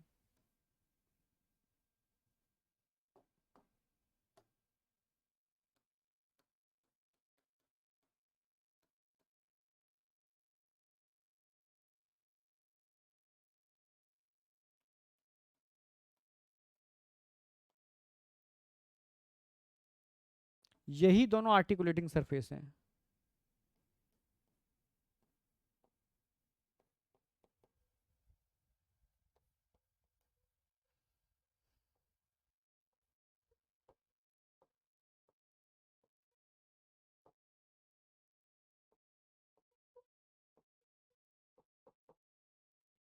To articulating surface present on dorsal side, clear, बिल्कुल, फिर से बोल रहा हूं, to articulating surface present on dorsal side, ठीक है। इसलिए ह्यूमन रिब्स को हम बाइसेफेलिक बोलते हैं। एक आर्टिकुलेटिंग सरफेस, आर्टिकुलेटिंग समझते हो, आर्टिकुलेटिंग का मतलब है जो एक दूसरे के ऊपर ऐसे रगड़ मारती है, बस ऐसे मानो, ये रगड़ मारती है, ये आर्टिकुलेटिंग सरफेस है, ठीक है। तो कैपिटुलम और ट्यूबरकुलम, इसलिए ह्यूमन रिब्स को हम बाइसेफेलिक बोलते हैं, ठीक है। चलो ये वाली बात भी क्लियर है।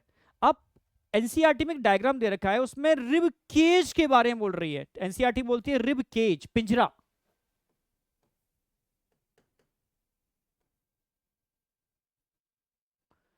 रिब केज का फॉर्मेशन किस किस के मिलने से मिलता है? तो आगे वेंट्रल साइड पर क्या है? वेंट्रल।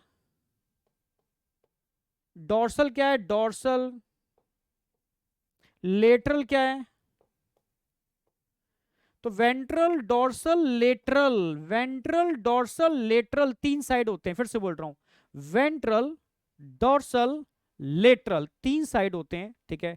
फिर से बोल रहा हूं, वेंट्रल, डोर्सल, लेटरल, तीन साइड होते हैं, इसके मिलने से एक पिंजरा बनता है, इसको रिब केज बोलते हैं।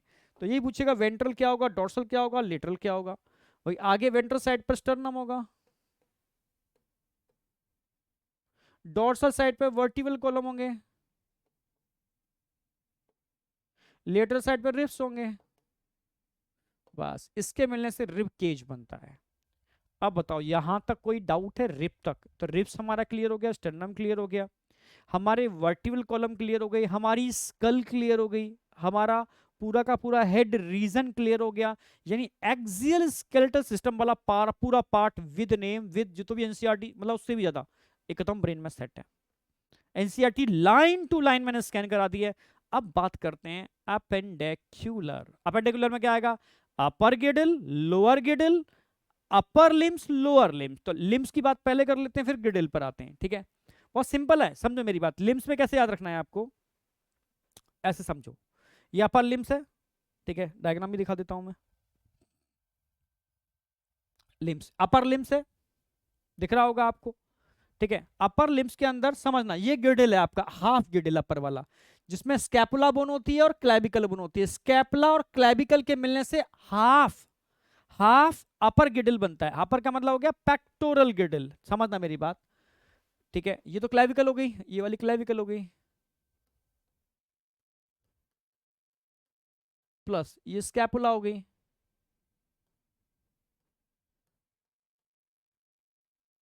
क्लैविकल और स्कैपुला के मिलने से क्या बनता है? हाफ,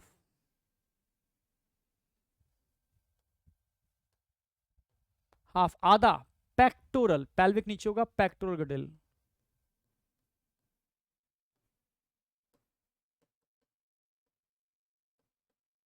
हाफ पेक्टोरल गिडल, ठीक है। चलो अभी तो हम लिम्स बोन की बात कर रहे हैं, ठीक है। लिम्स में सबसे पहली बोन जो होती है, समझना, सबसे पहली बोन जो दिख रही है ना आपको, ये पहली बोन, ये इसको ह्यूमरस बोलते हैं,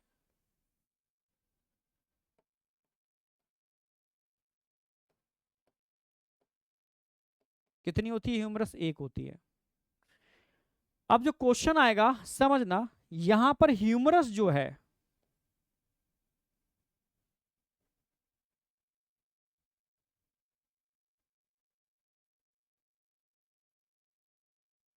ह्यूमरस जो है वो एक जॉइंट बना रही है। किसके साथ बना रही है बताता हूं।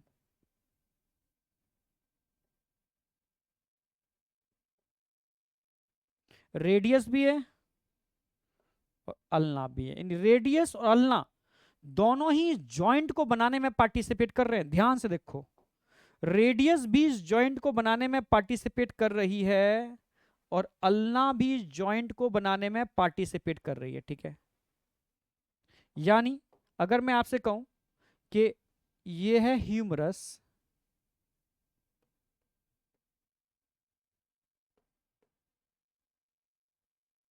जो अंगूठा वाला साइड है उसको तो बोलते हैं रेडियस,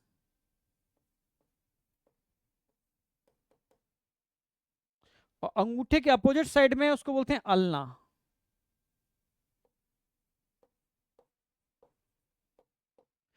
ये तीनों ही मिलाकर के एक जॉइंट बनाती हैं। क्वेश्चन जॉइंट पर आएगा, समझना। जैसे देखो, अपना ये हैंड तो बेंड हो गया, ये लॉक लग गया कब्जे की तरह, फिर बेंड हो गया, फिर लॉक लग गया कब्जे की तरह, नीचे नहीं जाएगा हाथ, इसको बोलते हैं हिंज जॉइंट, कब्जा जॉइंट। तो क्वेश्चन आएगा कि अपर लिम्स के अंदर हिंज या कब्जा जॉइंट बनाने में कौन कौन सी बोन पार्टिसिपेट करती है? तो आप बोलोगे ह्यूमरस, रेडियस और अल्ना दोनों के साथ मिलकर के कब्जा जॉइंट या हिंज जॉइंट बनाती है।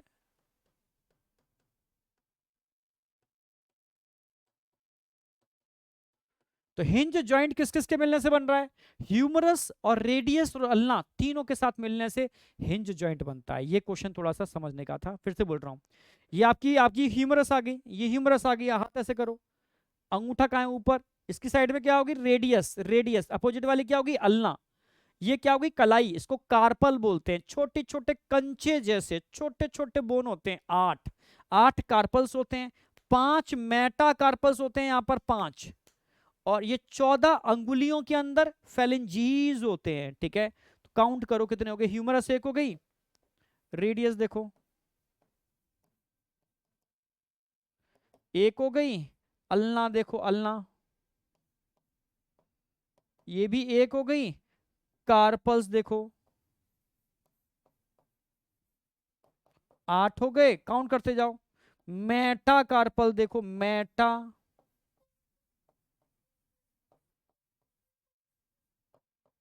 5 हो गए। अब मेटा कार्पल के बाद क्या आते हैं? फेलेंजीज, अंगुलियां। कितने होते हैं फेलेंजीज? 14, 14। ठीक है, 14 को कैसे समझाओगे? इसका फॉर्मूला होता है 3 + 3 + 3 + 2। ये फॉर्मूला हो गया, काउंट कर लो, 14 हो गए। ठीक है, अंगुलियां। तो ये सारे बोन आपके दिमाग में आ गए होंगे जिन पर क्वेश्चन बन सकते हैं। फिर से बोल रहा हूं, हाथ में ऊपर वाली को ह्यूमरस बोलेंगे, फिर अंगूठी की साइड में नीचे रेडियस है, यहाँ अल्ना है, ये कार्पल है, तो ये मेटा कार्पल है, तो ये फेलेंजीज हैं। 1 2 3 और 8 11 और 5 16 और 14, कितने हो गए? 14, 30 बोन हो गए। तो 30 बोन की मैंने बात की है अपर लिम्स में, तो अपर लिम्स की बात कर रहा हूं। 30, ऐसे 30 उसमें भी होंगे, +30 = 60 बोन वाला पार्ट हमारा एकदम क्लियर है। इसमें कोई डाउट है? यही पूछा जाएगा, इसके अलावा और कुछ भी नहीं। ऐसी लोअर गिडल की बात कर लेते हैं, समझ में आ गया? तो ये भी समझ लो, हाफ पेल्विक गिडल ना, हाफ में कितने बोन है? 2 है ना।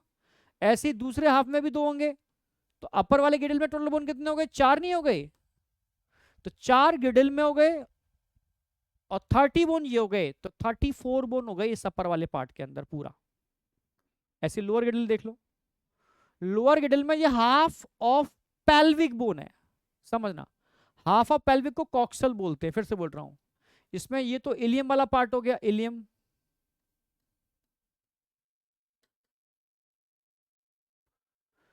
ठीक है, ये इलियम हो गया। ये वाला पार्ट दिख रहा है, ये प्यूबिस हो गया, प्यूबिस।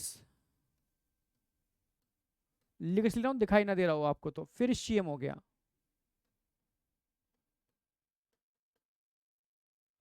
इन तीनों के मिलने से बनता है क्या, half of pelvic, coxal bone, coxal bone, इसको बोलते हैं हाफ ऑफ पेल्विक।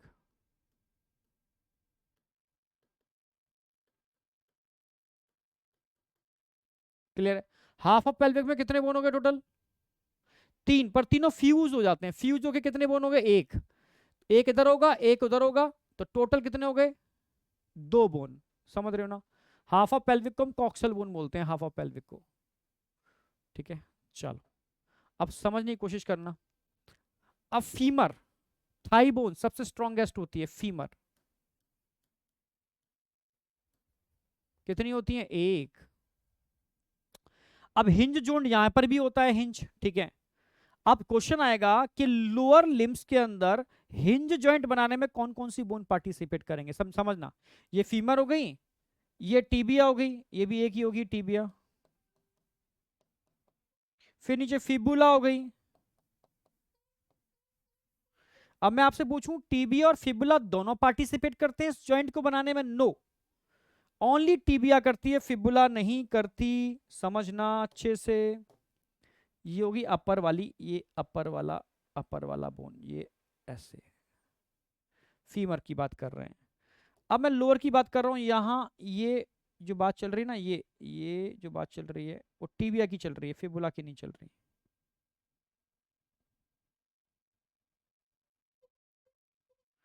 टीबिया की चल रही है, फिबुला की बात नहीं चल रही। क्लियर है बिल्कुल? और यहां पर एक एडिशनल बोन होती है जो और कहीं नहीं होती, समझना। एक एडिशनल बोन है जो और कहीं नहीं होती, ये दिख रही है, इसको पटेला बोलते हैं। आपके घुटने की कैप, नी कैप, पटेला बोन, जो हाथों में नहीं होती, पटेला बोन, पटेला, जो टेंडन के ऑसिफिकेशन से बनती है, फॉर्म बाय ऑसिफिकेशन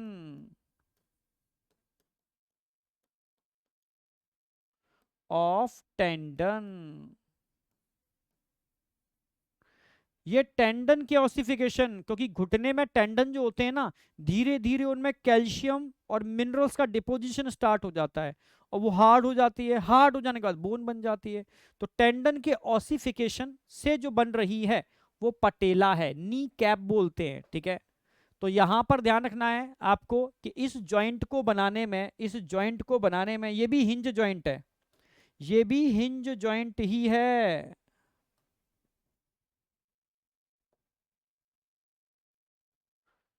ये भी हिंज जॉइंट है।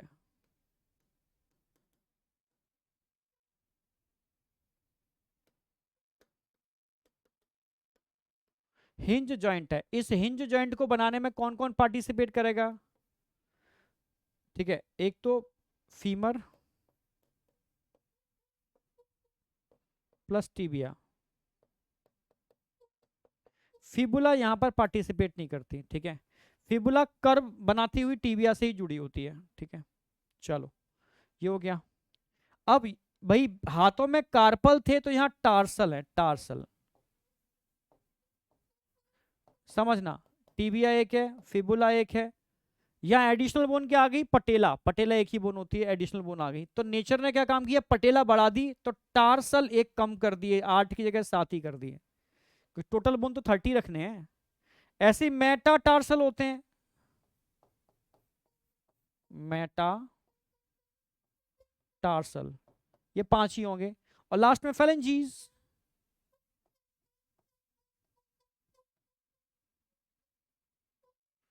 वही 14, सेम वही चीज 14, काउंट कर लो 30 बोन बैठेंगे, ठीक है। यहाँ गिडल के अंदर 2 बोन हो गए, 2 के मिलने से बना है, और पूरा लेग, लोअर लिम्स 30 बोन के मिलने से बना है। तो अगेन यहाँ पर भी कितने हो गए, 30 प्लस 30, टोटल 60, तो 120 बोन वहां क्लियर हो गए, और 6 गिडल के मैंने क्लियर कर दिए। अब बताओ कोई डाउट है? इस जॉइंट पर क्वेश्चन आएगा, हिंज जॉइंट है, ठीक है, और हिंज जॉइंट फीमर और टिबिया के मिलने से बनता है। ओके, कोई डाउट शाउट नहीं होना चाहिए। चलो, अपर लिम्स भी क्लियर है हमारा, लोअर लिम्स भी क्लियर है, ठीक है। अब हम बात करते हैं गिरडल की, ठीक है, इस पे क्वेश्चन आता है गिरडल पे भी, और थोड़ा समझने का भी है, बच्चा समझता है गिरडल में सर क्या है गिरडल। देखो, ये आपका आधा पेक्टोरल वाला पार्ट है, आधा पेक्टोरल, ऐसी आधा पेक्टोरल इधर होगा। पेक्टोरल ही शोल्डर बनाने का काम करता है, ठीक है। अब समझना कैसे। मान लो ये आपकी रिप्स है, सॉरी स्टर्नम दिखाता हूं पहले बना के, ये स्टर्नम है,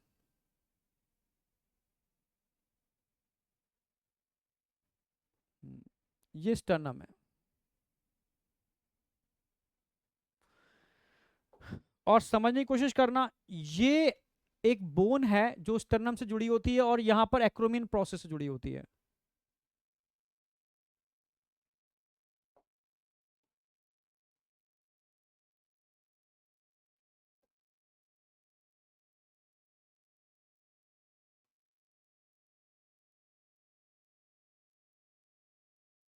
ऐसे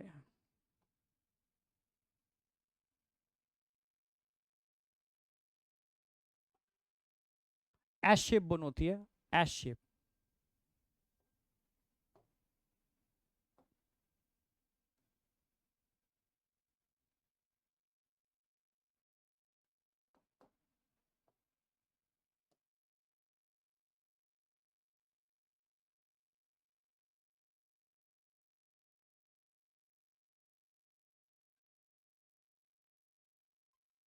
ठीक है, एस शेप बोन है जो कनेक्टेड है इससे, ठीक है, एश आकृति की, ठीक है। ये तो स्टर्नम हो गया।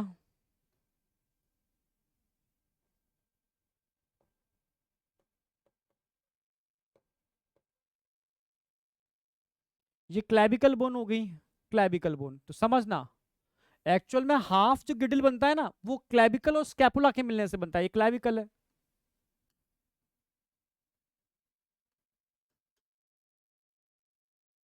ठीक है, एस शेप होती है।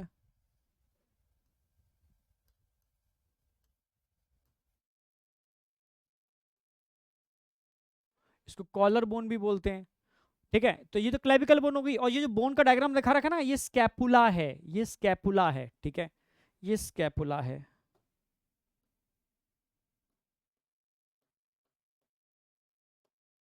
तो क्लैविकल और स्कैपुला मिलकर के हाफ गिडल बनाते हैं, क्लैविकल प्लस स्कैपुला।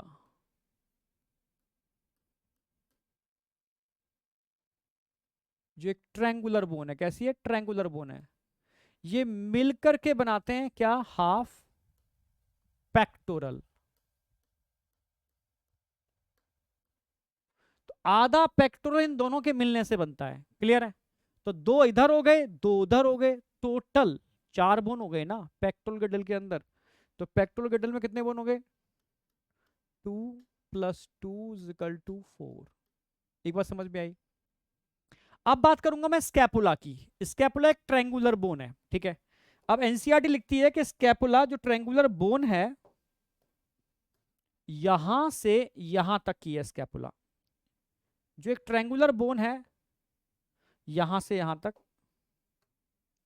यहां से यहां तक, ये रिप्स के ऊपर होती है। ये रिप देखो, जब एक्सरसाइज ये करते हो ना, ये बाहर निकल रही है, ये बाहर निकल रही है, ये वाली, ठीक है। जो बाहर निकलती है ये वाली ना, पीछे एक रिप्स के ऊपर मूव करती है इस तरीके से। लोग अपने विंग्स निकाल लेते हैं इस तरीके से, रिप्स के ऊपर मूव करती है। तो कितने रिप्स को कवर करती है, समझ रहे हो मेरे, 2 से लेकर के 7 रिप्स इससे ढके रहते हैं, ठीक है। तो इसकी अगर मैं बात करूं तो ये क्वेश्चन आ जाता है, क्योंकि एनसीईआरटी की लाइन है। ये 2 सेकंड से लेकर के 7th रिप्स इससे कवर्ड होते हैं ट्रायंगुलर बोन स्कैपुला से, ठीक है। अगर स्कैपुला का डायग्राम ना साफ दिख रहा हो तो मैं ड्रॉ करके थोड़ा समझा रहा हूं, कोशिश कर रहा हूं समझाने की। स्कैपुला में एक ऐसा प्रोसेस निकला हुआ होता है, ये प्रोसेस दिख रहा होगा आपको, ये प्रोसेस, ये स्कैपुला का ही पार्ट है, समझ रहे हो। ये प्रोसेस, इसको बोलते हैं एक्रोमियन प्रोसेस। क्या बोलते हैं इसको, एक्रोमियन प्रोसेस।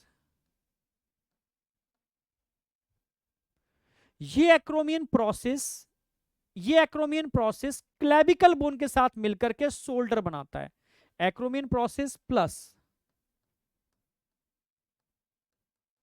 क्लेविकल, दोनों मिलके क्या बनाएंगे, ये दोनों मिलकर के शोल्डर का फॉर्मेशन करते हैं। समझना भाई, आगे तो ये हमारी कॉलर बोन आ गई, क्लेविकल बोन, ठीक है।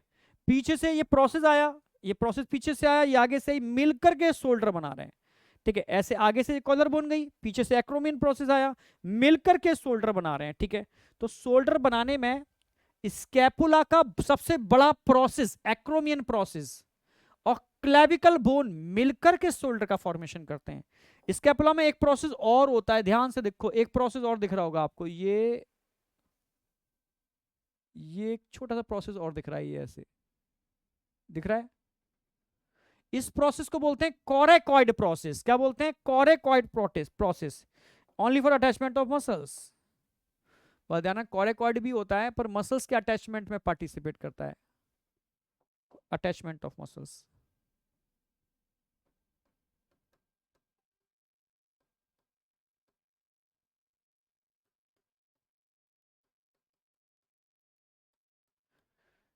यानी स्कैपुला में दो प्रोसेस हैं, एक छोटा सा प्रोसेस है कोरेकॉइड प्रोसेस, एक बड़ा सा प्रोसेस है acromion process. Acromion process clavicle के संग शोल्डर बनाता है, coracoid process for attachment of muscles, बस।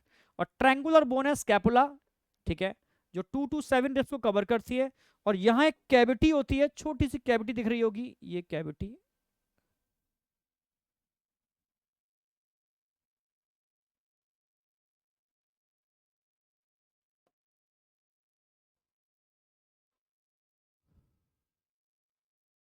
इस कैविटी को बोलते हैं ग्लिनोइड कैविटी। क्या बोलते हैं इसको? Glenoid cavity. ये मैं थोड़ा बना के दिखा दिया है।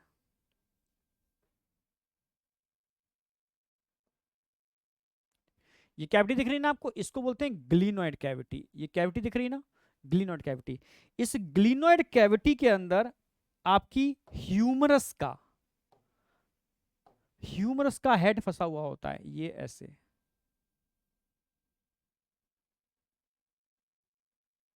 हाथ की हड्डी होती है ह्यूमरस, बस बना के दिखा रहा हूं, humerus.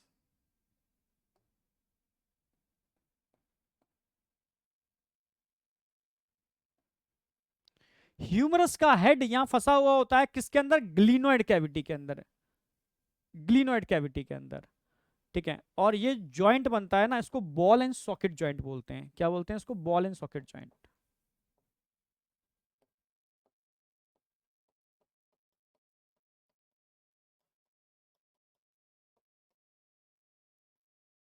Ball and socket joint, फिर से बोल रहा हूं, यहां पर ग्लिनोइड कैविटी दिख रही होगी ना, दिख रही है ना, ह्यूमरस का हेड ग्लिनोइड कैविटी में फंसा हुआ है और एक बॉल एंड सॉकेट जॉइंट बनाता है। बॉल घूम रही है ना सॉकेट के अराउंड अच्छे से, बॉल एंड सॉकेट जॉइंट बनाता है।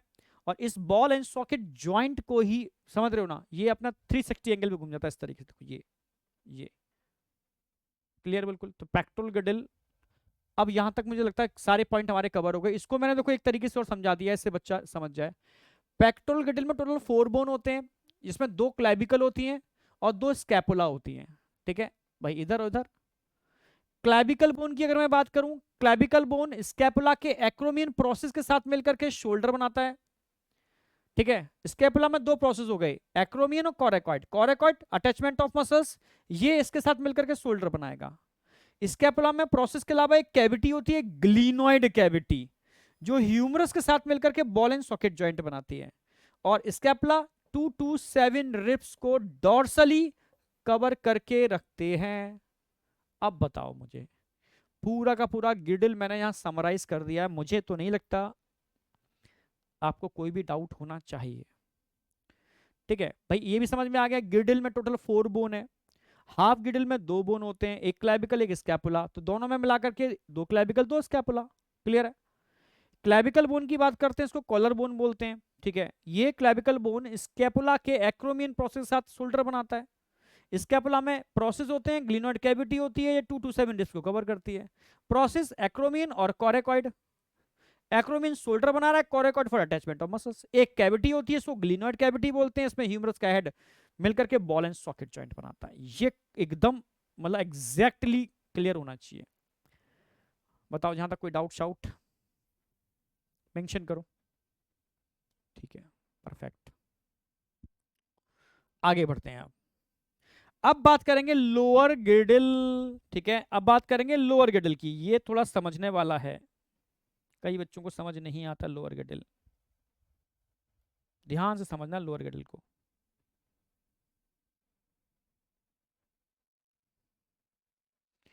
अगर मैं लोअर गिडल की बात करता हूं, ठीक है, लोअर गिडल में हाफ ऑफ पेल्विक, आधे पेल्विक को हम क्या बोलते हैं, कॉक्सल बोन। पहले मैं पेल्विक की बात कर लूं। अगर नहीं दिख रहा हो साफ, शायद थोड़ा सा मतलब वाइट ज्यादा दिख रहा है, कोई नहीं, समझना।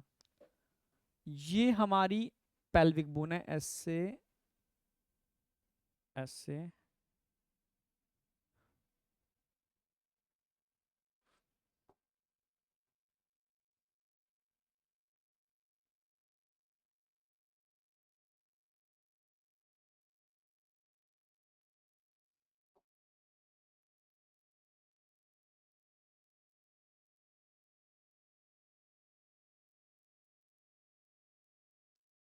एक पार्ट ये हो गया,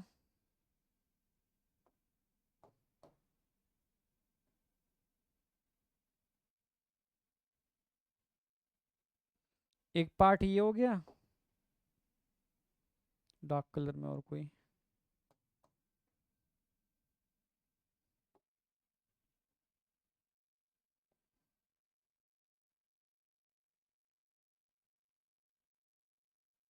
ये ऐसे।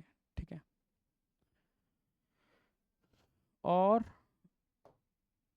एक पार्ट ये वाला हो गया जो नीचे घूम रही है।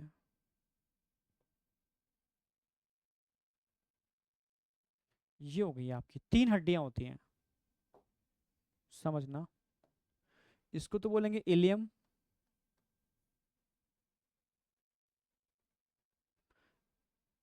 इसको बोलेंगे प्यूबिस, इस्चियम, प्यूबिस।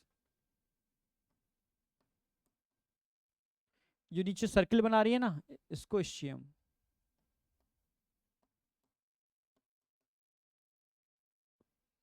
ठीक है, और एनसीईआरटी ने भी इसको दिखा रखा है, ध्यान से देखो। ठीक है, ये इलियम हो गई, ये प्यूबिस हो गई, ये नीचे वाली सर्किल बना रही है, ये इस्चियम हो गई।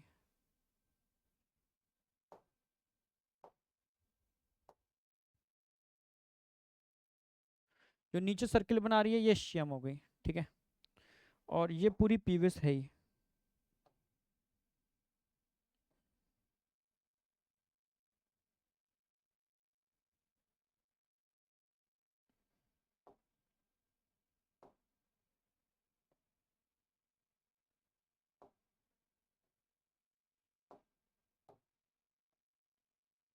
अब ठीक है।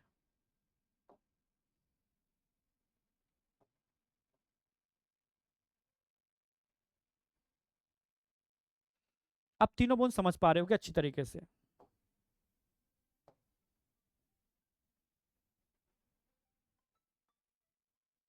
क्लियर है बिल्कुल? तीनों बोन अच्छी तरीके से समझ पा रहे होगे, तीनों का पोजीशन क्या है, क्लियर है? इन तीनों बोन में से लार्जेस्ट स्मॉलेस्ट कभी पूछ सकता है वैसे, ठीक है। ये सबसे लार्जेस्ट होती है,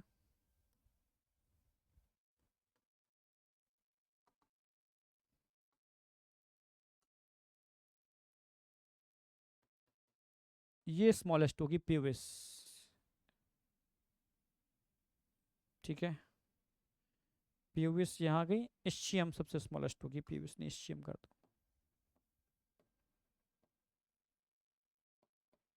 समझ रहे हो ना मेरी बात?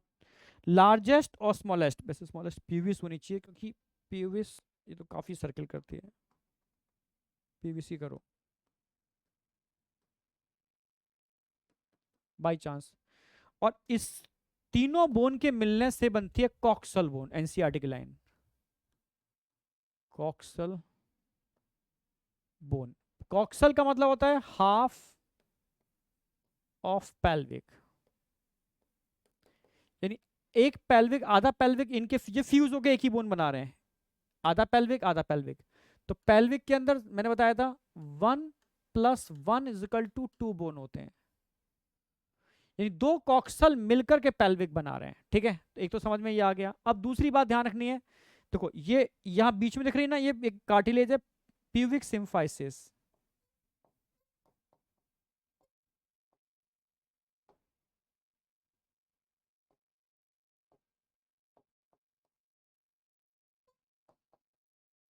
प्यूबिक सिम्फाइसिस देखा होगा, जब बच्चे का जन्म होता है तो रिलैक्सिन हार्मोन इसी को तो रिलैक्स करता है।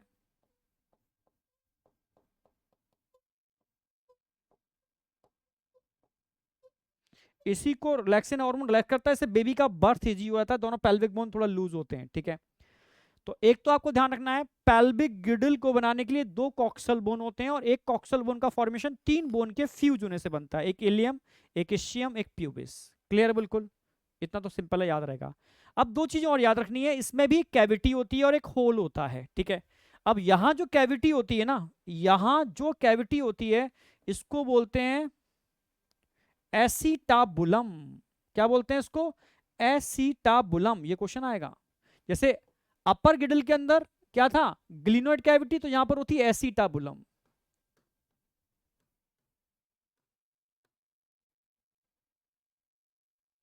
एसीटाबुलम। अब क्वेश्चन आएगा कि एसीटाबुलम का फॉर्मेशन कितनी बोन के मिलने से होता है। तो समझ में आ रहा होगा, ये कैविटी तो तीनों के मिलने से बन रही है ना, इसमें ये भी है, ये भी है और ये भी है, तो इसमें तीनों बोन पार्टिसिपेट करेंगे, इलियम, इशियम, प्यूबिस, तीनों ही पार्टिसिपेट करेंगे। इलियम, इशियम प्लस प्यूबिस, तीनों के मिलने से एसीटाबुलम बनती है, ठीक है। और एसीटाबुलम में किसका हेड, फिर से बोल रहा हूं, किसका हेड बॉल और सॉकेट जॉइंट बनाता है, किस बोन का हेड? फीमर। तो यहां क्या होगा, फीमर।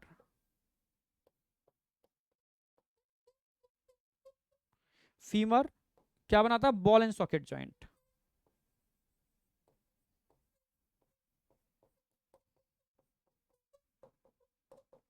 क्लियर है? तो बॉल एंड सॉकेट जॉइंट को बनाने के लिए यहां पर फीमर रिस्पॉन्सिबल होती है इस कैविटी के अंदर। अच्छा, एक होल और दिख रहा होगा यहां पर आपको, एक होल, इसको क्या बोलते हैं, ऑब्ट्यूरेटर फोरामेन। Obturator foramen. अगर मैं आपसे कहूं ऑब्ट्यूरेटर फोरामेन, इस होल को बनाने के लिए कौन रिस्पॉन्सिबल होगा? ध्यान से देखोगे, इस होल में सिर्फ दो ही बोन होते हैं, इलियम नहीं होती इसमें, या तो दो ही बोन होंगे, इलियम यहां नहीं होगी, ठीक है। एक तो होगी प्यूबिस प्लस इशियम। ये क्वेश्चन बन सकते हैं सारे के सारे फ्यूचर में एनसीईआरटी के डायग्राम के अकॉर्डिंग, कि ऑब्ट्यूरेटर फोरामेन जो होल होता है इसको बनाने के लिए दो बोन, ठीक है। एसीटाबुलम जो कैविटी होती है इसको बनाने के लिए तीनों बोन, और तीनों बोन के मिलने से हाफ ऑफ पेल्विक बनता है, कॉक्सल बोन। और दो कॉक्सल बोन आपस में छोटी सी कार्टिलेज के थ्रू जुड़ते हैं, इसको बोलते हैं प्यूबिक सिम्फाइसिस। सिंपल, बहुत सिंपल है। देखने में बच्चे को टिपिकल लगती है। ये सैक्रम है, ये टेल बोन है, कॉकेक्स या कॉक्सीजियल, ठीक है। तो इतना ही है पेल्विक गिडल में, कोई बहुत ज्यादा नहीं है। तो गिडल भी हमारा पूरा हो गया। अच्छा, अब लास्ट में आता है इसका सबसे अहम पार्ट, जॉइंट, ठीक है। क्लियर है बिल्कुल, जॉइंट समझना अच्छी तरीके से। एनसीईआरटी बोलती है जॉइंट है क्या, पहले समझाने की कोशिश की एनसीईआरटी ने, जॉइंट होते क्या है। कभी आपने गेम खेला सीशॉ? एक पटरी होती है इस तरीके से, ऐसे दो बच्चे बैठ जाते हैं, एक इधर एक इधर, इस तरीके झूलते हैं इस तरीके से, ठीक है। कभी देखा ना, ऐसे ऐसे झूलते हो, ऐसे ऐसे ऐसे, ये सीसो है, ऐसे ऐसे ऐसे, सीसो। एक्चुअल में यही है हमारे जॉइंट्स। अगर मैं सीसो की बात करूं तो एक्चुअल में यही है हमारे जॉइंट्स, ठीक है। ये हमारा फलक्रम है, फलक्रम को हम बोलते हैं जॉइंट, ठीक है। ये हमारी बॉडी है, बॉडी में अगर आप कहीं वेट रखते हो, शरीर का वजन, वेट, समझने की कोशिश करना, बहुत तगड़ी बात बता रहा हूं। बॉडी में अगर आपने कहीं वेट को रखा,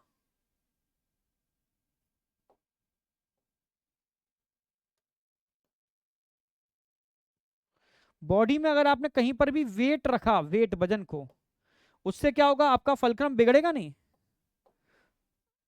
भाई, ये ऐसे की जगह आपका ऐसा नहीं हो जाएगा।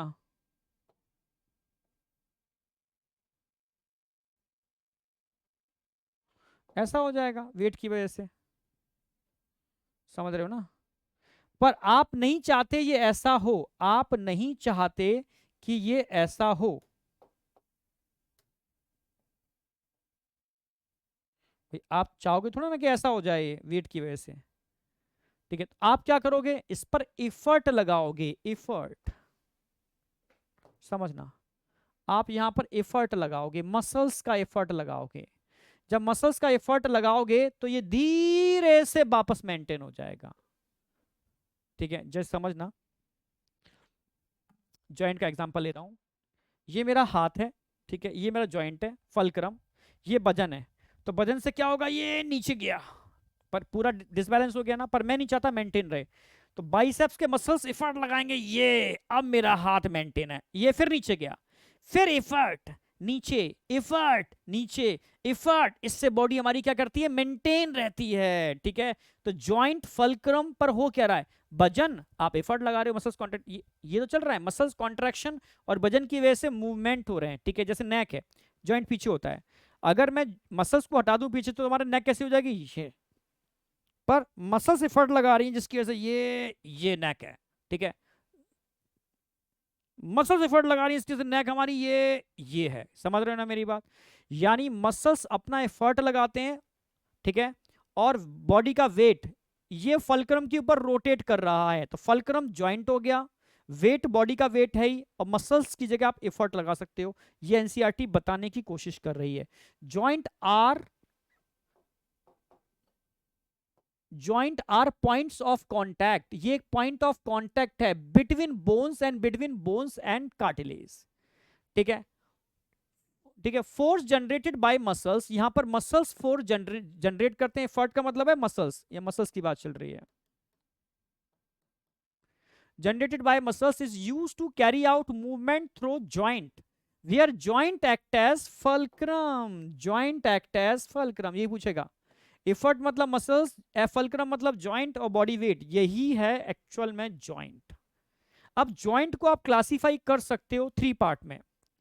भाई कुछ जॉइंट तो ऐसे होते हैं फाइब्रस जॉइंट, ऐसे जॉइंट जो कोलेजन फाइबर के भरने से बनते हैं, एकदम मजबूत सॉलिड, कहीं कोलेजन फाइबर कहीं पर भी भरेंगे एकदम हार्ड कर देंगे। तो ये इमूवेबल जॉइंट होते हैं, जैसे खोपड़ी के अंदर सचर्स होते हैं ना, सुचर्स, सुचर्स, समझना। अगर ध्यान से देखोगे तो हमारी खोपड़ी में ये क्या होते हैं, सुचर्स।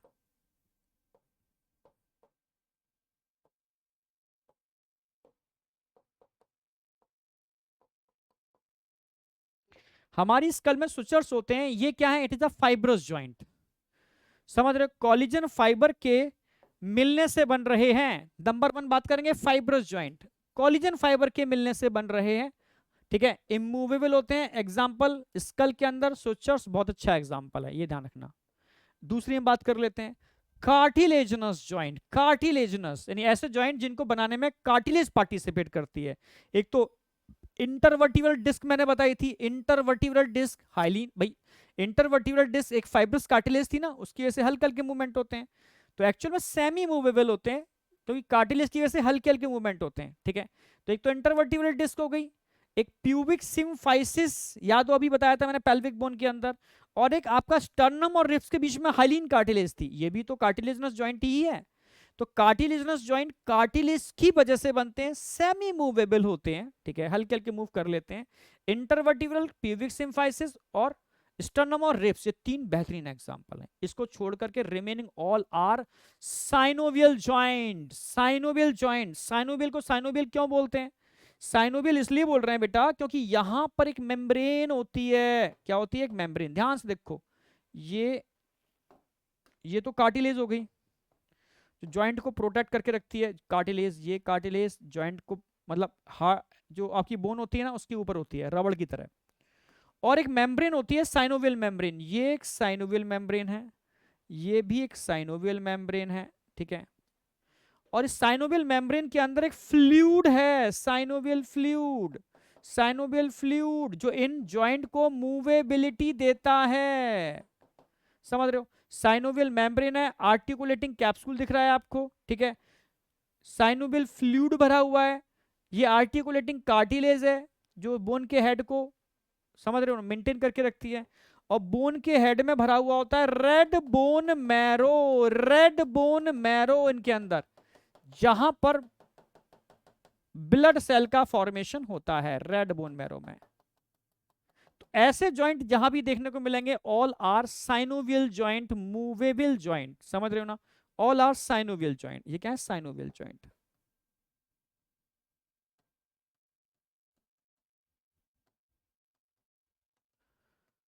ठीक है। तो आपको क्या क्या ध्यान रखना है, आपको पहली बात तो ध्यान रखनी है, जॉइंट के केस के अंदर, फिर से बोल रहा हूं मैं, जॉइंट के केस के अंदर, अच्छा इसका वो भी दिखाता हूं आपको।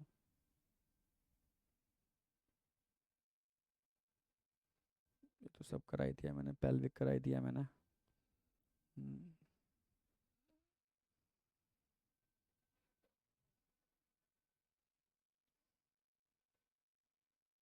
देखो ये एक मनुष्य है, इसका असली वास्तविक रूप आपके सामने आ चुका है, और इसकी खोपड़ी के अंदर हम देख रहे हैं, खोपड़ी के अंदर देखो, ये इसके स्कल के बोन है, इनमें तो दरारें दिख रही है ना, ये ग्रूव्स दिख रही हैं, दरारें, ग्रूव्स, ये खांच, ठीक है।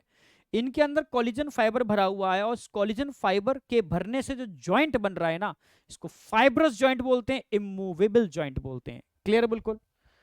अब हम कार्टिलेजनस जॉइंट की बात करते हैं, ध्यान से देखो, ये माशे एक्सरसाइज कर रहे हैं, एक्सरसाइज ये चल रही है, इनकी रीढ़ की हड्डी के बीच में ध्यान से देखोगे इंटरवर्टिब्रल डिस्क है, ग्रीन कलर की दिख रही है ना, इंटरवर्टिब्रल डिस्क है, ये इंटरवर्टिब्रल डिस्क की वजह से हो पा रहा है, हल्के हल्के मूवमेंट हो रहे हैं, ठीक है, हल्के हल्के मूवमेंट हो रहे हैं, बट जो हल्के हल्के मूवमेंट हो रहे हैं ना, ये कौन से मूवमेंट है, ये कार्टिलेजनस जॉइंट है, ठीक है। तो कार्टिलेजनस जॉइंट के 3 एग्जांपल दे दिए मैंने, इंटरवर्टिब्रल डिस्क, ठीक है, दूसरा एग्जांपल दिया रिब्स और स्टर्नम के बीच में, तीसरा प्यूबिक सिम्फाइसिस, दोनों कॉक्सल बोन के बीच में। क्लियर है बिल्कुल। अब इसके बाद मैं बात करूंगा साइनोवियल जॉइंट, साइनोवियल जॉइंट। अब साइनोवियल जॉइंट की अगर बात करते हैं तो गिने चुने जॉइंट हैं। सबसे पहले मैं बात करूंगा बॉल एंड सॉकेट जॉइंट, ऐसे जॉइंट जिसके अंदर बॉल सॉकेट में फिक्स है और रोटेशन ऐसे हो रहे हैं, 360 एंगल पर रोटेट कर जाते हैं। शोल्डर और हिप जॉइंट, शोल्डर और hip joint ball and socket joint हैं, 360 एंगल पर रोटेट कर जाते हैं। शोल्डर और hip joint ball and socket joint हैं, 360 एंगल पर रोटेट कर जाते हैं, साइनोवियल जॉइंट। ध्यान से देखो, देखो बॉल है सॉकेट में फंसी हुई है, बॉल सॉकेट में फंसी हुई है, किसी भी डायरेक्शन में घुमा लो इसको, जैसे भाई साहब उठा रहे हैं अपने। शोल्डर जॉइंट, शोल्डर जॉइंट ध्यान से देखो, ठीक है। लोअर में हिप जॉइंट, हिप जॉइंट देखो, ये बॉल एंड सॉकेट जॉइंट है। शोल्डर और hip joint ball and socket joint है। क्लियर है बिल्कुल। चलो आगे बढ़ते हैं। फिर मैं बात करूंगा हिंज। हिंज मतलब कब्जा, कब्जा का मतलब एक डायरेक्शन में रोटेशन होगा, अगले डायरेक्शन में लॉक लग जाएगा, फिर रोटेशन होगा, अगले डायरेक्शन में लॉक लग जाएगा। समझ रहे ना मेरी बात, कब्जे की तरह, दरवाजे कब्जा होता है ना, एक डायरेक्शन में खुलेगा, लॉक लग गया। तो ये समझ में आ गया, एल्बो, एल्बो, एल्बो और नी जॉइंट, एल्बो और नी जॉइंट, एल्बो और knee joint, elbow knee and between phalanges, phalanges के बीच में, बिटवीन फेलेंजीज लॉक लग गया। मैं यहां की बात नहीं कर रहा, मैं यहां की बात कर रहा हूं, बिटवीन फेलेंजीज, फेलेंजीज के बीच में, बिटवीन फेलेंजीज, ये हिंज जॉइंट है, ठीक है। चलो हिंज जॉइंट भी देख लेते हैं एक बार, भाई हिंज जॉइंट दिखाओ आगे। ये बात, बाइसेप्स, ये यहां लॉक लग जाएगा हिंज जॉइंट भाई, और कहां है, यहां दिखाओ, देखो यहां लॉक लग जाएगा, ये हिंज जॉइंट, हिंज जॉइंट। अंगुलियों में भी दिखा रहा है भाई, यहां भुला नहीं रहा है, वो बता रहा है, यहां पर भी है, यहां पर भी है, ठीक है। वो बता रहा है घुटनों में है, यहां पर है, और अंगुलियों में है, बिटवीन फेलेंजीज, बिटवीन फेलेंजीज, भाई फेलेंजीज दिखा, फेलेंजीज दिखा, ये between phalanges, between phalanges hinge joint है, ठीक है। अब हिंज के बाद आगे बढ़ते हैं।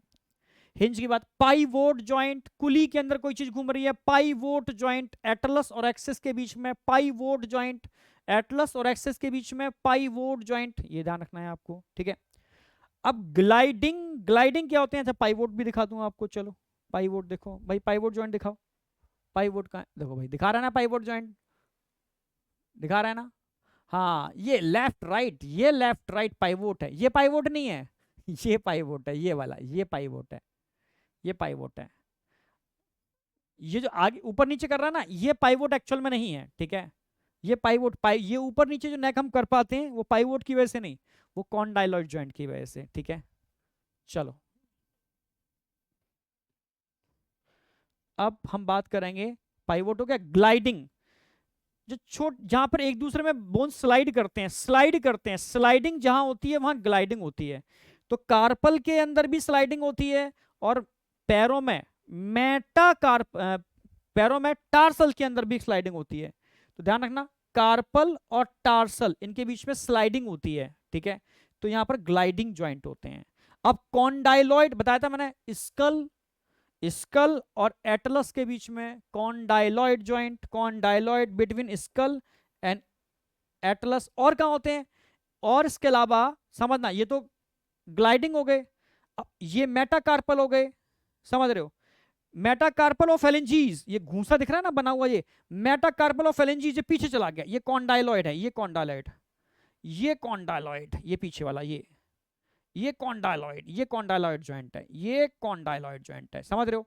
ये तो बॉल एंड सॉकेट ज्वाइंट हो गया, ये हिंज ज्वाइंट हो गया, ये ग्लाइडिंग ज्वाइंट हो गया, समझना, ये कॉन्डाइलॉइड ज्वाइंट हो गया, और यहां बिटवीन फेलेंजीज हिंज ज्वाइंट हो गया, ठीक है। अब ऐसे ही पैरों में भी होगा, पैरों में क्या होगा, मेटाटार्सल और फेलेंजीज के बीच में। अब लास्ट में बचता अंगूठे के अंदर सैडल ज्वाइंट, घोड़े पर बैठने वाला होता ना, सैडल कहते हैं, घोड़े पर बैठते हैं जो इस तरीके से बना होता है सैडल शेप में। ऐसा ही ज्वाइंट आपका यहां होता है, ये यहां, यहां, ये मेरी उंगली लगी ना, ये यहां पर, ठीक है।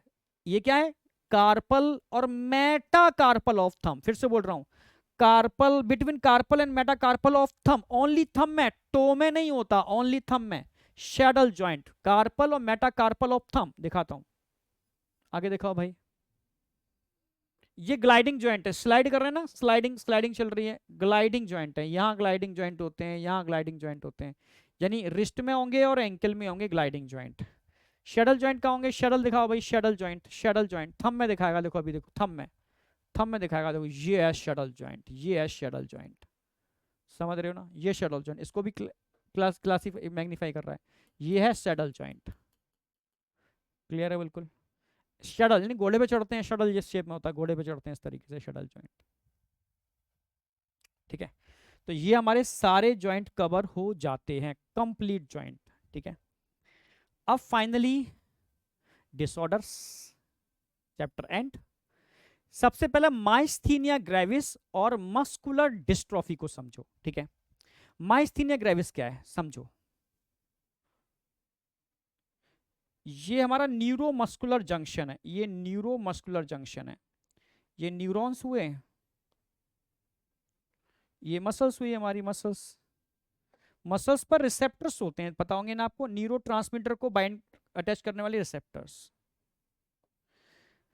कभी कभी क्या होता है, न्यूरोमस्कुलर जंक्शन में हमारे ही रिसेप्टर के अगेंस्ट कुछ एंटीबॉडी बन जाते हैं। अगर एंटीबॉडी, बस एंटीबॉडी जो होते हैं वो फॉरेन मॉलिक्यूल के अगेंस्ट बनते हैं, पर अगर ये एंटीबॉडी अपने ही एंटीजन के अगेंस्ट बन जाए, समझ रहे, तो उसको डिजेनरेट करना चालू कर, डिस्ट्रॉय करना चालू कर देते हैं। तो इसको बोलते हैं, ठीक है, ऑटोइम्यून डिसीज, अपने हुए पराये, जब अपने ही एंटीजन के अगेंस्ट अपने ही एंटीबॉडी काम करना चालू कर देते हैं, तो ये होता है ऑटोइम्यून डिसऑर्डर, अपने हुए पराये, समझ रहे हो ना मेरी बात। तो न्यूरोमस्कुलर जंक्शन के अंदर जो सोडियम चैनल्स हैं, सोडियम चैनल्स,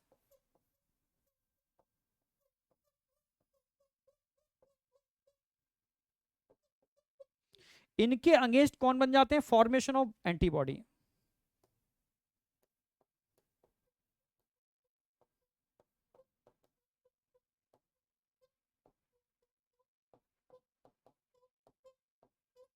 अगर एंटीबॉडी फॉर्मेशन इन सोडियम चैनल के अगेंस्ट होना चालू हो जाए, एंटीबॉडी फॉर्मेशन अगर सोडियम चैनल के अगेंस्ट होना चालू हो जाए तो डीजनरेट करना चालू कर देंगे। और अगर ये डीजनरेट कर रहे हैं, अगर इनका ब्रेकडाउन स्टार्ट हो गया, ठीक है, तो क्या सिग्नल जाएगा दूसरी मसल्स में, नहीं जाएगा, ठीक है। इसी को बोलते हैं ऑटोइम्यून, तो इसको बोलते हैं माइस्थीनिया ग्रेविस, जो एक ऑटोइम्यून डिसीज है। कैसी है? ऑटोइम्यून डिसीज है, ठीक है। इसमें क्या होता है? इफेक्टिंग न्यूरोट्रांसमीटर जंक्शन लीडिंग, जब ये न्यूरोट्रांसमीटर जंक्शन पर इफेक्ट होगा तो आपको थकावट रहेगी, वीकनेस रहेगी, पैरालिसिस भी हो सकती है स्केलेटल मसल्स की। समझ रहे हो ना मेरी बात? क्यों? क्योंकि प्रॉपर सिग्नल नहीं जा रहा, प्रॉपर सिग्नल जा नहीं रहा। समझ रहे हो?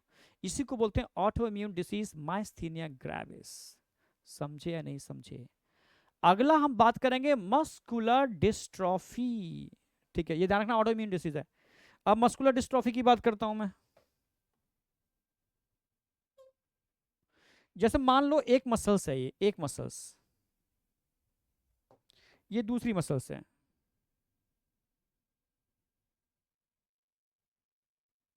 भाई हर मसल से तो न्यूरॉन कनेक्ट नहीं होंगे ना, ये मसल्स आपस में कुछ प्रोटीन्स के थ्रू जुड़े होते हैं, प्रोटीन्स के थ्रू। इनको डिस्ट्रोफिन प्रोटीन बोलते हैं। क्या बोलते हैं इनको? Dystrophin protein.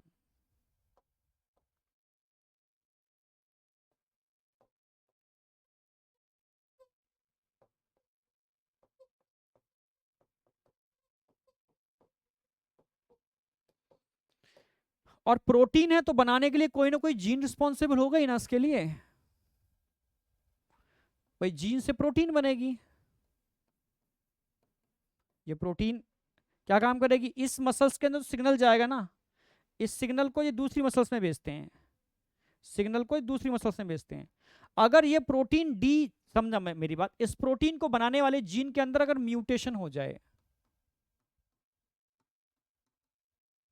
मान लो इस जीन के अंदर म्यूटेशन हो जाए, तो ये प्रोटीन नहीं बनेगी। प्रोटीन नहीं बनेगी तो सिग्नल नहीं जाएगा, जिसकी वजह से degeneration of muscles start हो जाएगा, मसल्स का breakdown, degeneration of muscles. समझ रहे हो?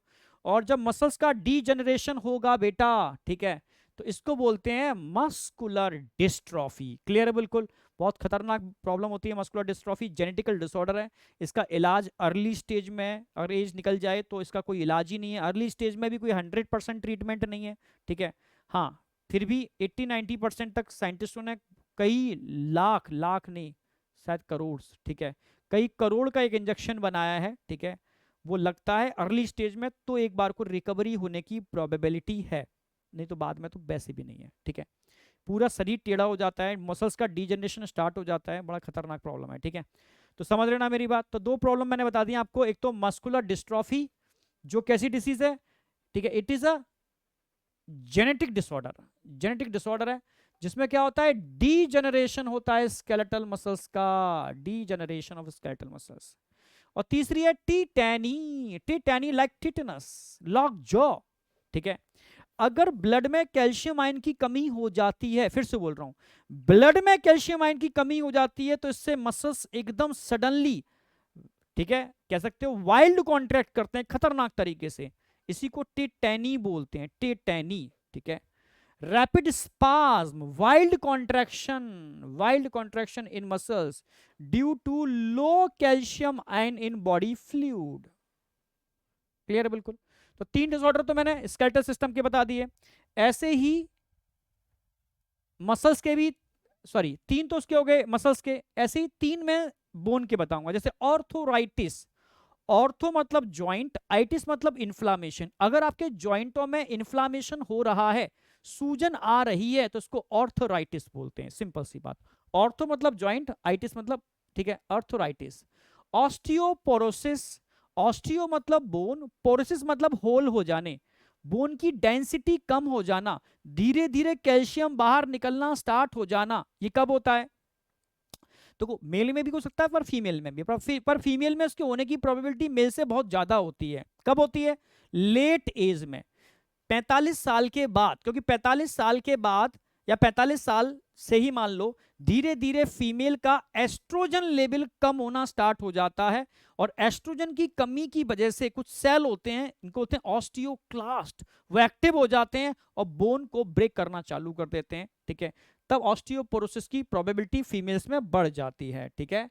तो decrease level of oestrogen is the common cause in case of female, ठीक है, जिसमें फ्रैक्चर की प्रोबेबिलिटी बढ़ जाती है, बोन की डेंसिटी कम हो जाती है, फ्रैक्चर होने की प्रोबेबिलिटी, चांस ऑफ फ्रैक्चर बढ़ जाता है। समझ रहे हो? इसी को बोलते हैं ऑस्टियोपोरोसिस। और गाउट मैंने कहा बताई थी आपको, याद हो, गाउट, गाउटी अर्थराइटिस, अगर आप प्यूरिन ज्यादा खाते हो तो यूरिक एसिड क्रिस्टल बनेंगे, आपके जॉइंट में डिपॉजिट होंगे, तो उनकी वजह से गाउटी अर्थराइटिस हो जाती है, ठीक है, due to deposition of uric acid crystal in joint, inflammation of joint due to accumulation of uric acid crystal. समझे या नहीं समझे माय डियर फ्यूचर डॉक्टर्स, आपका चैप्टर एंड हो जाता है बहुत बेहतरीन तरीके से, ठीक है। तो एक एक चीज मैंने कवर कर दी है, ठीक है, और बस अब आपकी बारी है, इसको परफेक्टली रिवाइज करो, ठीक है। आपकी बारी है कमेंट सेक्शन में, ठीक है, कुछ समझ रहे हो ना, अपने मन की बातें जो लग रही हैं आपको, ठीक है, जो मुझे भी गाइड कर सकती हैं सही डायरेक्शन में, आप वो रिप्रेजेंट करो, ठीक है। और हाँ, कुछ ऐसी चीज लगती है ना सर ऐसा और हो जाए बेटर है, तो अगले लेक्चर में हम वो भी करेंगे, ठीक है। तो ठीक है, चैप्टर हमारा यहाँ पर एंड होता है। ओके, अगला चैप्टर हमारा स्टार्ट होगा, अब कौन सा स्टार्ट होगा, खतरनाक चैप्टर स्टार्ट होगा, ठीक है। तो इसके बाद हम स्टार्ट करेंगे, ठीक है, न्यूरल सिस्टम, बहुत सुपर चैप्टर है, हाईली कंसेप्चुअल है, समझने वाला है, ठीक है। तो इसको पढ़ेंगे, और ऑलरेडी मैं एक हमने बताया था ना द्रोणा सीरीज लेकर के आ रहे हैं, वहां उस चैप्टर की NCERT line wise line super तरीके से कराने वाले हैं, ठीक है। तो वो भी चलेगा, और आपका संजीवनी तो प्यारा सा जो बैच चल रहा है वो चलेगा ही, ठीक है। थैंक यू बेटा, ऑल द बेस्ट, बस डटे रहो, लगे रहो, अपने ऊपर कॉन्फिडेंट रहो, ठीक है, विश्वास को कम मत होने दो, और टारगेट को अचीव कर लोगे, ठीक है। थैंक यू बेटा। अरे टारगेट अचीव हो या ना हो, ठीक है, मैं तो कहता हूँ एक बहुत बेहतर जगह जरूर पहुंच जाओगे, ठीक है, इसलिए कह रहा हूँ डटे रहो, ठीक है। तो 100% बेटर से बेटर ही होगा, और वही सबसे इंपॉर्टेंट चीज है कि दुनिया के अंदर आपको सक्सेस होना है, ठीक है, समझ रहे हो, और अपने पेरेंट्स के सपनों को भी पूरा करना है, ठीक है, मतलब अपने सपनों को पूरा करना है, क्योंकि अगर आपके सपने उनके सपनों से जुड़े हैं, ठीक है, पर आपके सपने अगर अलग डायरेक्शन में हैं, ठीक है, तो आप उस पर फोकस करो, तो आप अच्छा कर पाओगे, सीधी सी बात। थैंक यू बेटा, ऑल द बेस्ट, बाय, मिलते हैं अगले लेक्चर के अंदर। Okay bye.